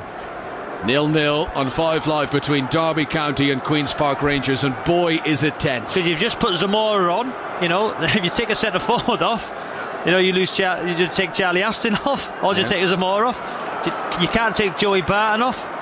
Do you take Traore off? It's a big decision coming off Harry Redknapp. Well, he's taking his time over it. Charlie Austin, who has scored 20 goals this season, far and away. I think the next highest scorer is Ravel Morrison, and he's got 6. Here's a chance. Russell again, edge of the tee. Much better tackle this time. Neda Manua winning the ball and getting it back to the safety of the goalkeeper, Rob Green. Good defending. What Derby have done great this half, both wingers, Ward and Russell, they're making them diagonal runs, and what the midfielder's doing, he's looking up, no pressure on the ball, he's just trying to slide it into their path, and Russell's making some fantastic runs. He looks a real threat, Russell. Now, you must have played in teams, Robbie, where you go down to 10 men, you've got a long way to go. I mean, does it galvanise the team? Does it give you that siege mentality? It does. Is that a myth, or is that a real thing? It's a real thing, and Phil would have played against teams who have gone down 10 men. It's, what you got to do with a team with 11 playing against a 10, you've got to be patient. You've got to pick your right opportunities, get the ball wide, keep switching play, and wait for the chance to open up. Don't force it. Don't panic. If you're the 10 men, stay in your 2 banks of 4 or 4 or 5, whatever you're going to do, and just be strong, resolute. And sometimes it's harder to play against 10 men. Ward down the left-hand side for Derby, swings it across. Barton didn't deal with it the first time, and he was put under pressure by Johnny Russell, and then Joey Barton was able to clear it away. So we're being told that the player coming off for Queen's Park Rangers is Junior Hoylett. It was probably their best player in the first half. That's a bizarre decision, because no disrespect, Traore, he's come on the pitch. I think Hoylett's been their most most likely threat down that right hand side. Yeah, I'd sub Traore. I'd rather leave Hoylett on, to be honest. I don't know what Phil would think. Hendrick crosses from the left hand side for Derby, and it's well held onto by Rob Gray. So Carl Henry, former Stoke and Wolves midfielder, is still waiting to come on because the ball hasn't gone dead yet. Phil Brown, the Southend boss, what do you make of this change? Bringing off Junior Hoylett, bringing on Carl Henry with 10 men. I think where Harry's concerned, he's looking at one chance. He's in one chance saloon, really. If it goes to extra time down to 10 men, he'll probably lose it with the legs. We've already made reference, if it was 11v11, Derby have got bags and bags of energy in the team. So he's looking likely he wants to go to maybe a 4-3-2. And that maybe will solve the problem in midfield, because they've been overrun in midfield. They'll go back to 3 against 3 in midfield, and you'll still have your 2 strikers. Do you know what? Sorry to interrupt, Phil. They've actually had a change of mind. There's been a flurry of activity down in the technical area. It was supposed to be Junior Hoylett coming off. Yeah. Harry Redknapp has reconsidered, and it's actually going to be the captain, the left back, Clint Hill, who's coming off, and Carl Henry coming on in his place, Phil. I think what he's done is put Armand Traore, who can play left back. Well, that does make sense, doesn't it? Yeah, he plays the pace. Now, looking likely it's going to be 4-4-1. Just leave the one up top, and Charlie Austin will play on the left-hand side in front of Traore, by the looks of it. And he'll play and he'll wait for his moment, because you'll still have 3 in midfield eventually if he shuffles the pack slightly, and he needs to get support to Bobby Zamora, and he needs to, like what Robbie said, he probably needs to play for a set piece. That might be his only opportunity, if not counter-attacking football, because Derby's going to have the majority of possession for the rest of the game. Thanks very much, Phil. It's all changed down there. 2 substitutions as well for Derby County. They're bringing on Simon Dawkins, former Tottenham player. He's attack-minded. And they're also bringing on Craig Bryson. Now, Robbie Savage, this is the man you've wanted to see on the pitch. Tell the listeners why. Well, because he's got 16 goals from midfield. He makes fantastic runs. He's got great energy. Been Derby's player of the year. So he's going to have a big impact. But I'm surprised Johnny Russell's gone off actually for Dawkins. Will Hughes has gone off for Bryson. You can see that change happening.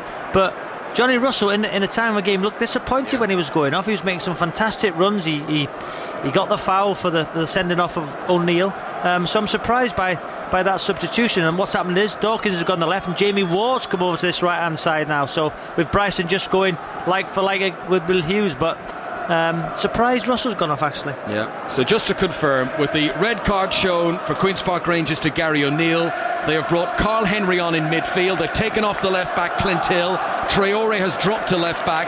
Dawkins has come on up front for Derby in place of Russell as the ball is played into the penalty area and Richard Dunn heads away again. And Craig Bryson has come on in midfield in place of young Will Hughes. Derby are on the ball. Hendrick on the right, and he's challenged by Traore. The ball goes out of play for a Derby throw-in. And what you get when you've got the 4-4-1, you've got the 2 banks of 4 rigid in their formation. You have Traore with Austin ahead of him. You'd be close, you'd be compact, you'd be close together, no spaces in between. Great ball, chance now in the penalty area. Bryson's just on, shoots on target, saved out for a corner by Rob Green. It was a low shot. It was trying to catch the goalkeeper out at his near post. Rob Green alerts to it and puts it out for a corner. What a chance. That's what Bryson does. He makes great runs into great areas. One touch out of his feet. Rob Green was lucky, really, just bobbed in front of him, got it away for a corner. Midway through the second half at Wembley, it's still 0-0. Corner is whipped in, right-footed by Ward, cleared away by Queen's Park Rangers. Wisdom will pick it up in a defensive location for Derby, gives it back out to Ward. Early pass for Bryson, does well to get there. Martin shot saved again, saved by Rob Green and out for a corner. And the former England goalkeeper has suddenly become the busiest man on the pitch, and Derby making the extra man count at the moment. Yeah, they're battering QPR now. It looks like it's just a matter of time, but what QPR are doing, they're defending well. Rob Green's having a blinder. This is 5 Live from the BBC. Ward's corner, headed away again. They've done well aerially, Queen's Park Rangers. Now the ball is shifted by Thorne to his right hand side to Bryson. Plays a 1-2 on the edge of the penalty area. He's been brilliant since coming on. Now good footwork on the right hand side from Ward. Gets to a crossing position, hangs in the cross, but it's headed away off target, and it remains Derby County 0, Queen's Park Rangers 0. But the Derby fans are the ones who are enjoying this at the moment. Their team very definitely on top, and with a man advantage as well. Well, what they're doing, I know there's not much experience out there in big games for Derby players. What they're doing, They're keeping the ball well, and as Phil will tell you, 11 against 10, we've both been in teams that have played against the 10 men. You have to be patient, you have to keep the ball, you have to get the ball wide, keep transferring it, and wait for that little bit of magic, that little killer pass, and that they're doing that exceptionally well at the minute. And look, QPR, 2 banks of 4, stay tight, stay compact, and just, try and get a set piece or one breakaway. A place in the Premier League next season at stake. And it's 0-0 between Derby and Queen's Park Rangers, and Ward is into the penalty area again, and Traore tries to hold him off, and was that a back pass as the goalkeeper Green came out and picked up the ball? Traore was sort of shielding it, and he must not have had a pass on it, because the officials surely would have blown it. It comes off his knee. Okay, you wouldn't say that was an intentional back pass. I think the officials have got that right. Yeah, I think they have. Yeah, I think he was shielding the ball. Good strength from Traore, but it's all Derby now, and it's all Derby, and what you've got to feel for the QPR players, Derby are much younger, much fresher, fitter. Steve McLaren's come back down to the technical area, having watched from the stand since half-time. Another cross on the left-hand side is held on to by Rob Green. If anything, Derby look more dangerous when they come in low to the penalties. High balls are being easily dealt with by QPR. The quality from out wide, to be fair, has been really poor, but sure. It's such a funny old game. Connor, one chance for QPR. That chance going back before the game, we said about Charlie Austin's chance for Swindon, which he missed, and I think Chapper's related to it. Going back to early in the game when there was 11v11, what a chance for Charlie Austin. Penalty spot, opened his body up, didn't hit the target, the best chance of the game. So will he really regret that? 11v11, it was the best chance of the game. Yeah, he's already got regrets for missing sitters in big games at Wembley. Will Charlie Austin get to rue that one? Queen's Park Rangers have possession, playing with 10 men here, 0-0 and 5 live. Gary O'Neill, who was sent off, has just come back out wearing a tracksuit top and taken a seat amongst the substitutes on the bench. All 3 changes have now been made by Harry Redknapp. And remember, if it stays 0-0 or on level terms through 90 minutes, we will have extra time, penalties if necessary, to decide who goes through to the Premier League next season, who joins Leicester and Burnley in getting promoted. What a penalty shootout that will be to win promotion to the Premier League. And as we mentioned before, for Derby County, it's estimated the value of winning this game, this one game, is £140 million. Those are the stakes, as Wisdom, who's gone probably as far advanced forward as he's been in the second half, trying to get in around the back of Traore. Traore stands his ground again, and he's done well, the former Arsenal man, and that goes out for a goal kick. Robbie Savage. The thing about getting sent off as well for Gary O'Neill, he's obviously massively disappointed, but as he goes out and tries to go on the bench and sit there and watch his teammates, he's not allowed to sit on the bench. So somebody then grabs him and says, sorry mate, you can't see, you've been sent off. So it's punishment enough to get sent off, but you should be allowed to sit on your bench and watch your teammates. So well, I think particularly at Wembley, where the bench sort of consists of about 4 or 5 rows of seats, it's not like the old dugouts, is it? Yeah. But playing against the 10, if you're the Derby back 4, you've got to stay switched on. You won't be getting many balls up against you. The majority of player being QPR's half, you have to be switched on, because the QPR probably will get a chance in this game. Yeah. Bright sunshine now at Wembley. It was teeming in rain in the first half. Derby are on the attack, using their extra man advantage. Good ball by Hedrick into the penalty area, and Dawkins tried to control the lines as flag is raised. Shot comes in anyway from Ward. I don't think that would have counted, and an offside decision had been given in Queen's Park Rangers' favour. So Simon Dawkins, interesting CV. He's a former Tottenham player. He was on loan at Aston Villa last season. Before that, he spent 2 years in America. He played with the San Jose Earthquakes in the MLS.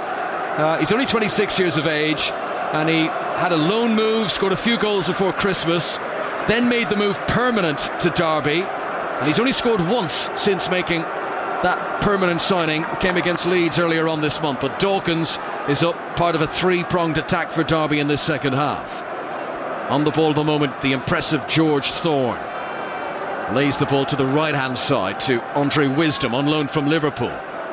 Just cuts back, plays an easy pass infield to his captain, Richard Keogh, former Coventry defender. This is Jake Buxton now coming over the half line. Queen's Park Rangers being pulled and dragged across the pitch now. That's a really good ball to the edge of the area. Bryson helps it on. He might get in again. Bryson right to the byline. Now tees it up. Dawkins, what a chance. Brilliant save, Robert Green. Another chance came off his own player and goes out for a goal kick. It hit Martin on the way through. What an opportunity. There was 3 chances in there really, and it's all that man. It's Craig Bryson. Since coming on, he has transformed Derby County. Yeah, he was great, cool, but again, another good save from Robert Green, who's keeping QPR in this game. And it fell to Jamie Ward, the rebound, and it's actually hit his own man Martin and gone out for a goal kick. But they're doing it well, Derby, against the 10. They're getting the ball wide, they're not panicking, they're not launching high balls, they're being patient. Decent ball across the box. Bryson's made a difference, as you said before the game. Them runs, he makes intelligent runs. He doesn't run into needless areas. He times his run well. Good little link-up play. You've got to say, it's just a matter of time before Derby get the ball in the back of there. But, QPR defending exceptionally well, to be fair to them. Well, you used the word patience, Robbie, just after the red card. The Derby have to be patient. There is an expectancy on them now, with Queen's Park Rangers down to 10 men, that they should go on and win this game. But they've got to stick to the original plan. Play their own game. Don't change that. They've got possession, crossing position on the left, and it goes out for a throw. They'll never have a better chance. They're playing against 10 men. They were the better team in the first half. They had more possession.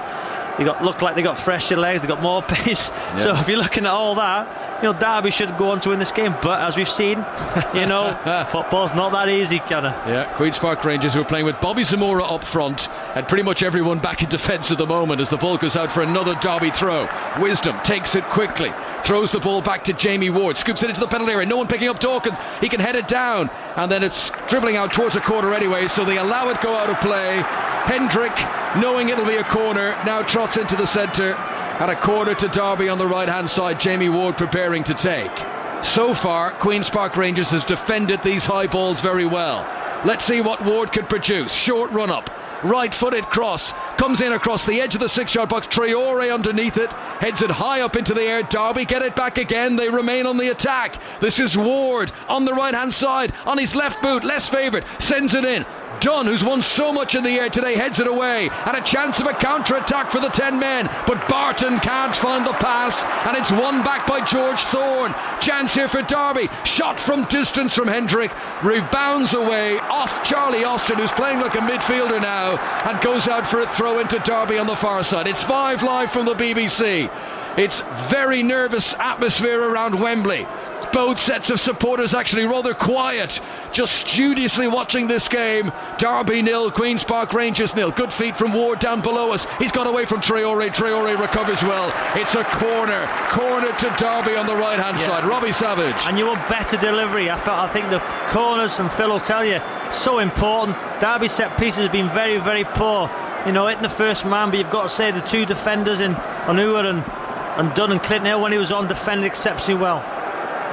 Here comes the corner, played in by Ward, and once again Queen's Park Rangers are able to deal with it. The ball is headed well clear of the penalty area, and Derby must build again from the halfway line, but their players remain up around the penalty area. This is Dawkins, the substitute, passes back into midfield to Bryson. Now he's got a chance to look up. For the first time, the evidence of tired legs from Queen's Park Rangers as they try to cover all the options. Ward again tries a little nutmeg on Traore. Traore stands his ground. The Frenchman is being fouled, and that's a free kick to Queen's Park Rangers, and that relieves a little bit of pressure for them. 0-0 on 5 live. Yeah, good defending that time from Traore. Ward's had the beating of him, but he stood up well, used his strength, against the smaller man, and done defending exceptionally well for the team. I'd love to hear Phil's thoughts now. When you're the manager with the 10 men, what do? You just think, listen, let's get to extra time, and because or get a set piece, because going forward they've offered absolutely nothing. Charlie Austin on the left hand side, he's not going to be involved in the play that much. So 12 minutes of the 90 remaining. Are we set for extra time at Wembley in this championship playoff final? That's a poor clearance to the back by Forsyth. If Queen's Park Rangers were to score now, what an atmosphere there would be at Wembley, having absorbed so much pressure since being reduced to 10 men. I mean, even before the red card, Derby had been on top in the early stages of the second half, but I'd love to see the statistics for the possession for the last 20 minutes, because it feels like it's been all Derby. Here comes Buxton over the halfway line, sends a ball very far in front of Forsyth, but he's got there. What an effort to send it across, but the goalkeeper Robert Green was able to get it ahead of the attacker. Decent counter-attacking again though, or swift attacking down that left hand side. The ball had actually gone out of play from Forsyth before he sent the cross into the middle, and that will be a throw-in for Queen's Park Rangers. The final 10 minutes approaching. Derby fans bouncing and twirling scarves in the air away to our right. To our left in the sunshine, the Queen's Park Rangers support, waving flags, still knowing they're in it, but they've made it difficult for themselves with that red card for Gary O'Neill. It is still 0-0. Here is Dawkins, midway inside the Queen's Park Rangers half. Plays it low to the edge of the penalty area to Martin. Now it comes back to Thorne. Tries a left-footed shot. Comes off the feet of Richard Dunn. And Queen's Park Rangers are able to clear away. Yeah, Derby, you can't get involved in shooting from distance. You just be patient what they're doing, trying to get the ball out wide. You fall back and overlap. You're outnumbering them. Just be patient in the play. But you've got to say, QPR defending so well. 2 banks of 4. No space in between the lines. Defending exceptionally well, but get the ball wide. A reminder, Champions League final, Atletico Madrid against Real Madrid at 7:45. Derby cross again from the left, and those crosses haven't created enough chances really for Derby. The amount of possession they've had in wide areas, and more often than not, any crosses either taken by the goalkeeper or more often than not headed away by Richard Dunn. Let's bring Phil Brown in again. It's become very interesting tactically, Phil. Oh, it's fascinating, Connor. Absolutely fascinating. And sometimes you come to watch a game of football for the beautiful side of it.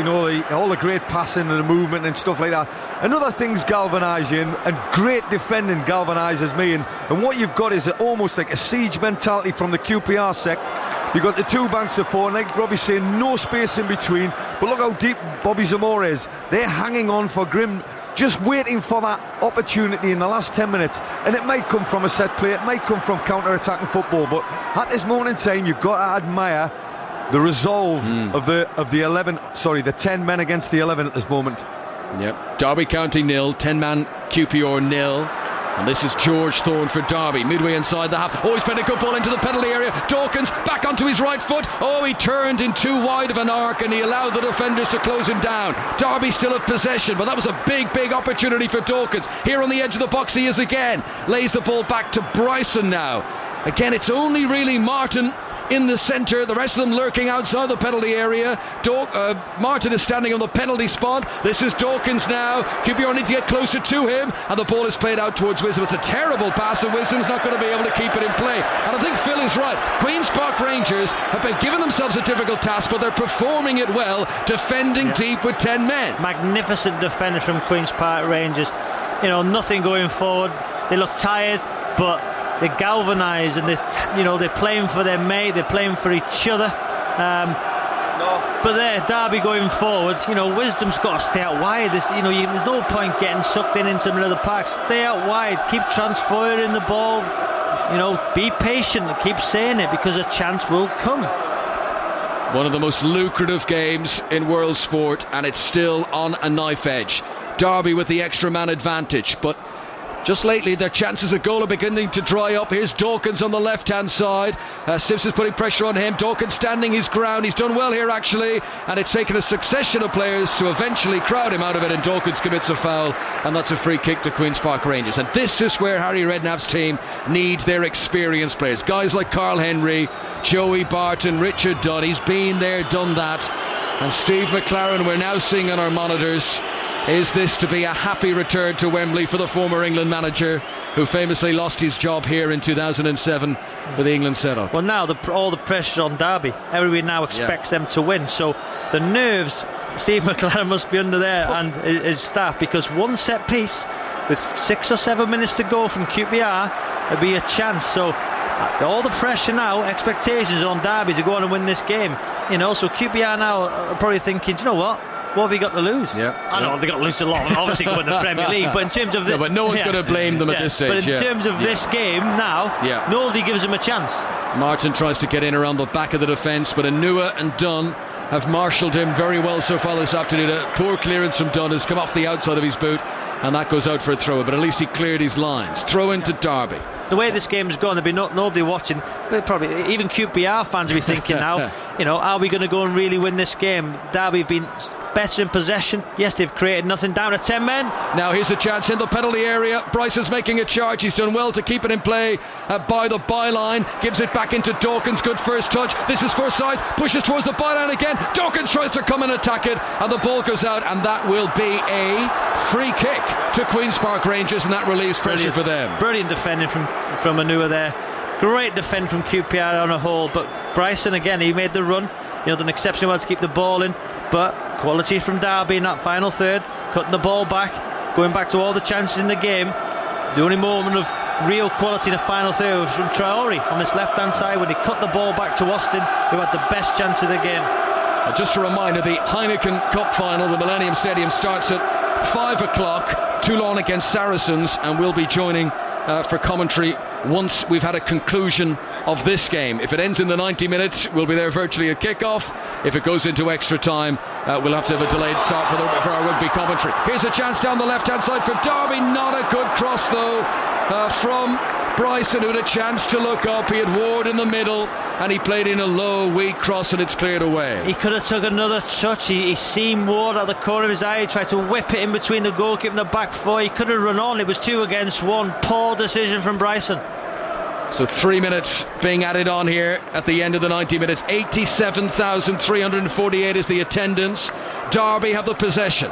They have the extra man. They don't have a goal. It's 0-0 on 5 Live. Here's a cross in from the left-hand side. Once again, Richard Dunn lunges himself into the air, and a booming header goes all the way out to the halfway line, where Derby pick it up unopposed. And it's played forward now by George Thorne. And this is Bryson, the substitute. Little 1-2s on the edge of the D. Now the chance of a shot, which comes in low and hard, but bounces up from Hendrick and into the arms of the goalkeeper, Rob Green. And it remains 0-0, and extra time is drawing closer.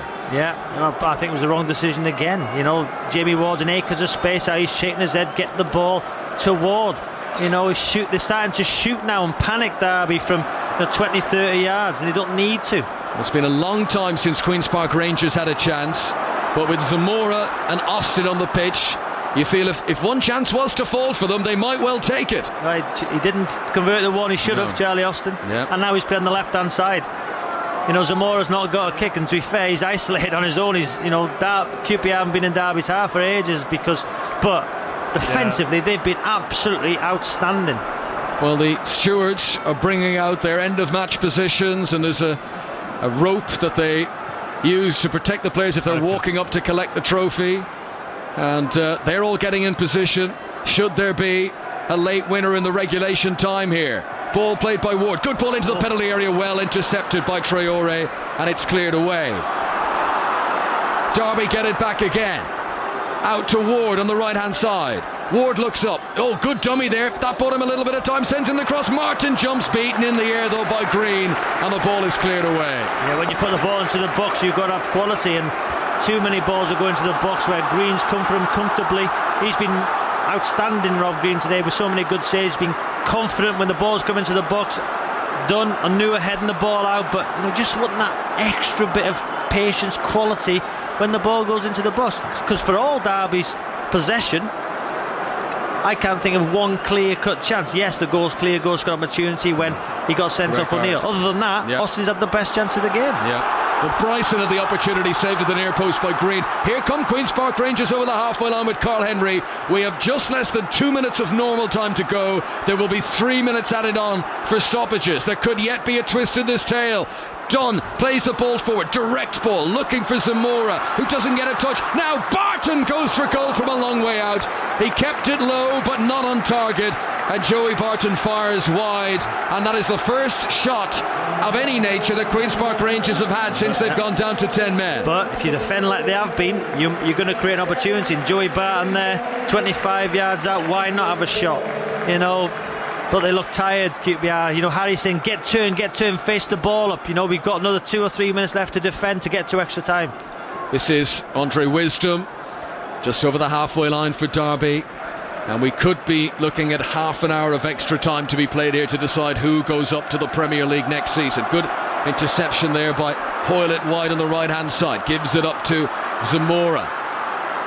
Queen's Park Rangers just being brave here. They've committed 4 players up into an attacking position, and the ball goes out of play, and that will be a throw into QPR, attacking down the right-hand side. They're attacking the end where their fans are housed, and most of that has been long-distance viewing down to the other end of the pitch and seeing how their players have defended in this second half for QPR fans. Hoylett's lunged in. Oh, he's done very well. He's won it by the byline. Derby have got lots of defenders back. Here's the cross. Oh, they've dealt with it terribly, and Bobby Zamora scores the goal that might well put Queen's Park Rangers into the Premier League next season.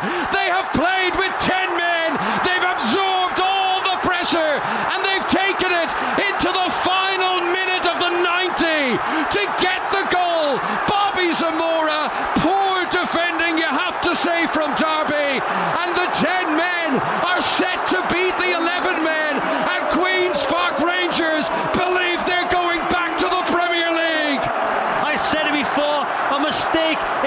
Jake Buxton in the tackle with Hoylett. He done absolutely magnificent.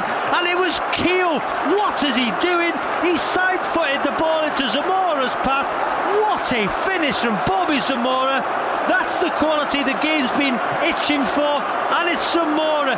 And you've got to say, Harry Redknapp, he brought him on at a time when the game was, in the balance, and he's been paid off. What a finish from Zamora. Can you believe it? Football, I said it. One chance, there it is. Incredible scenes at Wembley, where Queen's Park Rangers supporters have suddenly been awoken from their slumber. They have been up against it for almost all of this second half, playing with 10 men, digging in deep and defending. But we mentioned it, the quality of the strikers, and Bobby Zamora's finish there oozed class. A little adjustment of his feet to open up his body, and no goalkeeper in the world was. It just brushed against the post on its way in. That's how accurate it was, tucked into the corner, and a goal worthy of winning a game of this stature. Yeah, and do you know what? It's come from the defending. As Phil mentioned, they've been magnificent defensively. Rob Green's made some crucial saves, and that one chance fell to the right man, Zamora. What an absolute calm, brilliant finish, but terrible defending from Keogh and Buxton at the back there for Derby. Steve McLaren's had a final throw. The dice is brought on striker Patrick Bamford, who's on loan from Chelsea, but surely too little too late. Look at Harry Redknapp. He's on the pitch. He's trying to get his message across, what he wants the team to do. Queen's Park Rangers have hardly had a kick in their opponent's half since being reduced to 10 men, and they've taken that one chance when it came their way. And while the Queen's Park Rangers defenders have been sharp because they've been the busiest defence in this game, you've got to say Derby have shot themselves in the foot. Defenders who've not had to defend for long periods, and then suddenly you said it, Robbie, that suddenly they're called upon and they've switched off. Yeah, I said it. You have to be switched on. You have to be on it all the time, because you are going to get one chance. It fell to Zamora, and it's Keogh who's instead of whacking it into Rowe's head, he's passed it into Zamora's path, but you can't take anything away from the finish. What an outstanding finish. But Derby, all the possession, all the play, but you've got to say this could be the best ever playoff final for QPR to come back against all odds. Well done, QPR. Harry Redknapp is very agitated on the sidelines. His team are in front, but he knows it's not over yet. Long ball played forward by Thorne. One in the penalty area. This is Bamford. Bicycle kick, but it's away off target. It took a deflection. It's a corner to Derby. Look at their supporters getting on the feet, punching the air. None of them have left. Their team is behind, deep in stoppage time, but they're all staying here. Even the goalkeeper has come forward. Lee Grant up in the penalty area. Look at him waving his arm. Give it to me, he says, the big goalkeeper. It's going to be George Thorne descending the corner. This needs to be perfect. Oh, it flashes across. There's still a chance. Left-footed shot over the crossbar, and that might well be the final opportunity. Oh, it was well off target by Richard Keogh, the man whose mistake gave the chance for the goal to Bobby Zamora down the other end. And Richard Keogh might well have rectified his error, but his shot was atrocious and way off target. You can't say hard enough for these Queen's Park Rangers player. They have been absolutely outstanding defensively, but unbelievable. There is the final whistle at Wembley, and it is a sweet victory for Queen's Park Rangers, who have had their backs to the wall for a long period in this game, playing with 10 men, absorbing pressure, defending like demons, and then Bobby Zamora took his chance in the very 90th minute of the game. It's an immediate bounce back to the Premier League for Queen's Park Rangers, and Derby, their players and their supporters, have been absolutely shell-shocked. They thought it was in their hands. They thought they had one foot back in the Premier League. Derby County are down and out, and they are in tears. Well, what can you say? It's incredible. You've got to say QPR absolutely outstanding. The way they defended, they defended every ball, but the moment of quality which the game was crying out for, and that man Bobby Zamora with a fantastic finish. Give Harry Redknapp huge amounts of credit. Let's quickly get out to the pitch, Juliet Farrington. I've got all the Queen's Park Rangers players in front of me. I'm going to see if I can just grab. He's absolutely hugging everybody. Let's just see if Joey Barton will have a quick word with me here on 5 Live. Joey, that was absolutely unbelievable. So much emotion in your face, but boy, you've been tested this afternoon. Yeah, we have a habit of doing it the hard way. And there's ever a hard way to do a game. Yes, mate. Sean Wright Phillips now hugging him as well. There's a lot of man love going on this pitch. Do a game. We were going to do it. I feel sorry for Derby. They played fantastic today. You know, it's football. You know, I mean, on the balance of it, they probably deserve to win. You know, they kept the ball really well. But you say about this is the best game to win, the worst game to lose. You were down to 10 men as well. Yeah, I feel for them. You know. I really do. I mean, that could have been us, and you know, they're a great footballing side, and they're young enough to bounce back. They've got a great coach, great supporters base. You know, unfortunately, there has to be one loser, and we'll make the most of it. You know, we've found a way all season. Everyone's wrote us off. Derby were everyone's favourites. Yes! Everyone. The neutrals probably wanted Derby to win, but you know, there's some team spirit here. To go down to 10 men and win a game of football. Magnificent. The boys deserve everything they get from it. I mean, look at this. This is what it's about, Juliet. It is. Come on. That's a big hug there, Joey Barton. I'll let you go. Thanks for the hug, love. It was wonderful. Right, do you want to see if I can just find someone else? Nader Manua. I'll go get another hug if possible.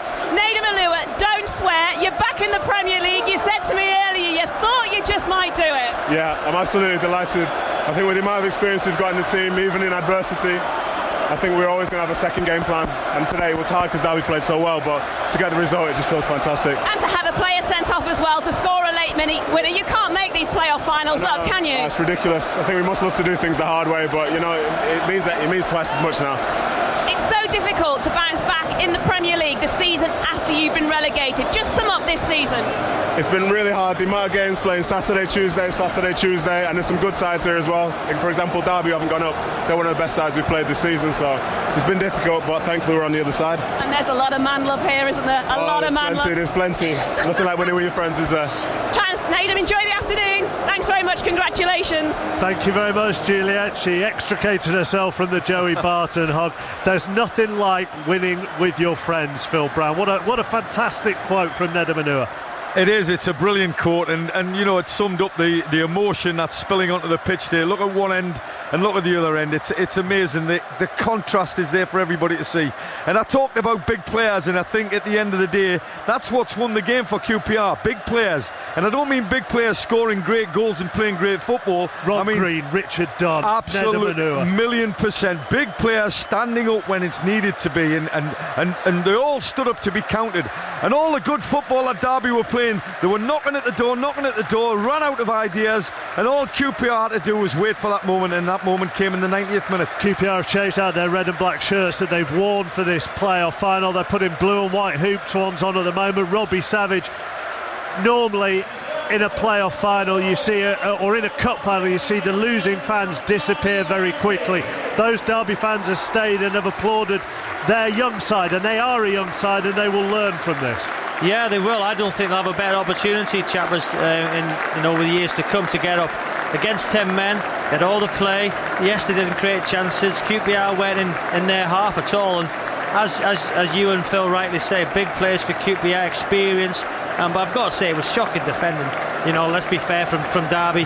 First Buxton in a 50-50 with Hoylett, and then for Keogh to side foot the ball into Zamora's path. It was awful defending. They're upset, you know, because they should have won the game. There's no doubt about it, and I don't think they'll get a better chance. And we brought Joey Barton's reaction to you here on 5 Live. And I wonder when people listen to that, whether they might just change their opinion, Joey Barton, because his first thought was with the Derby players. Yeah, wonderful. I mean, it just shows you what the man is. I know he courts controversy, and he's a big player.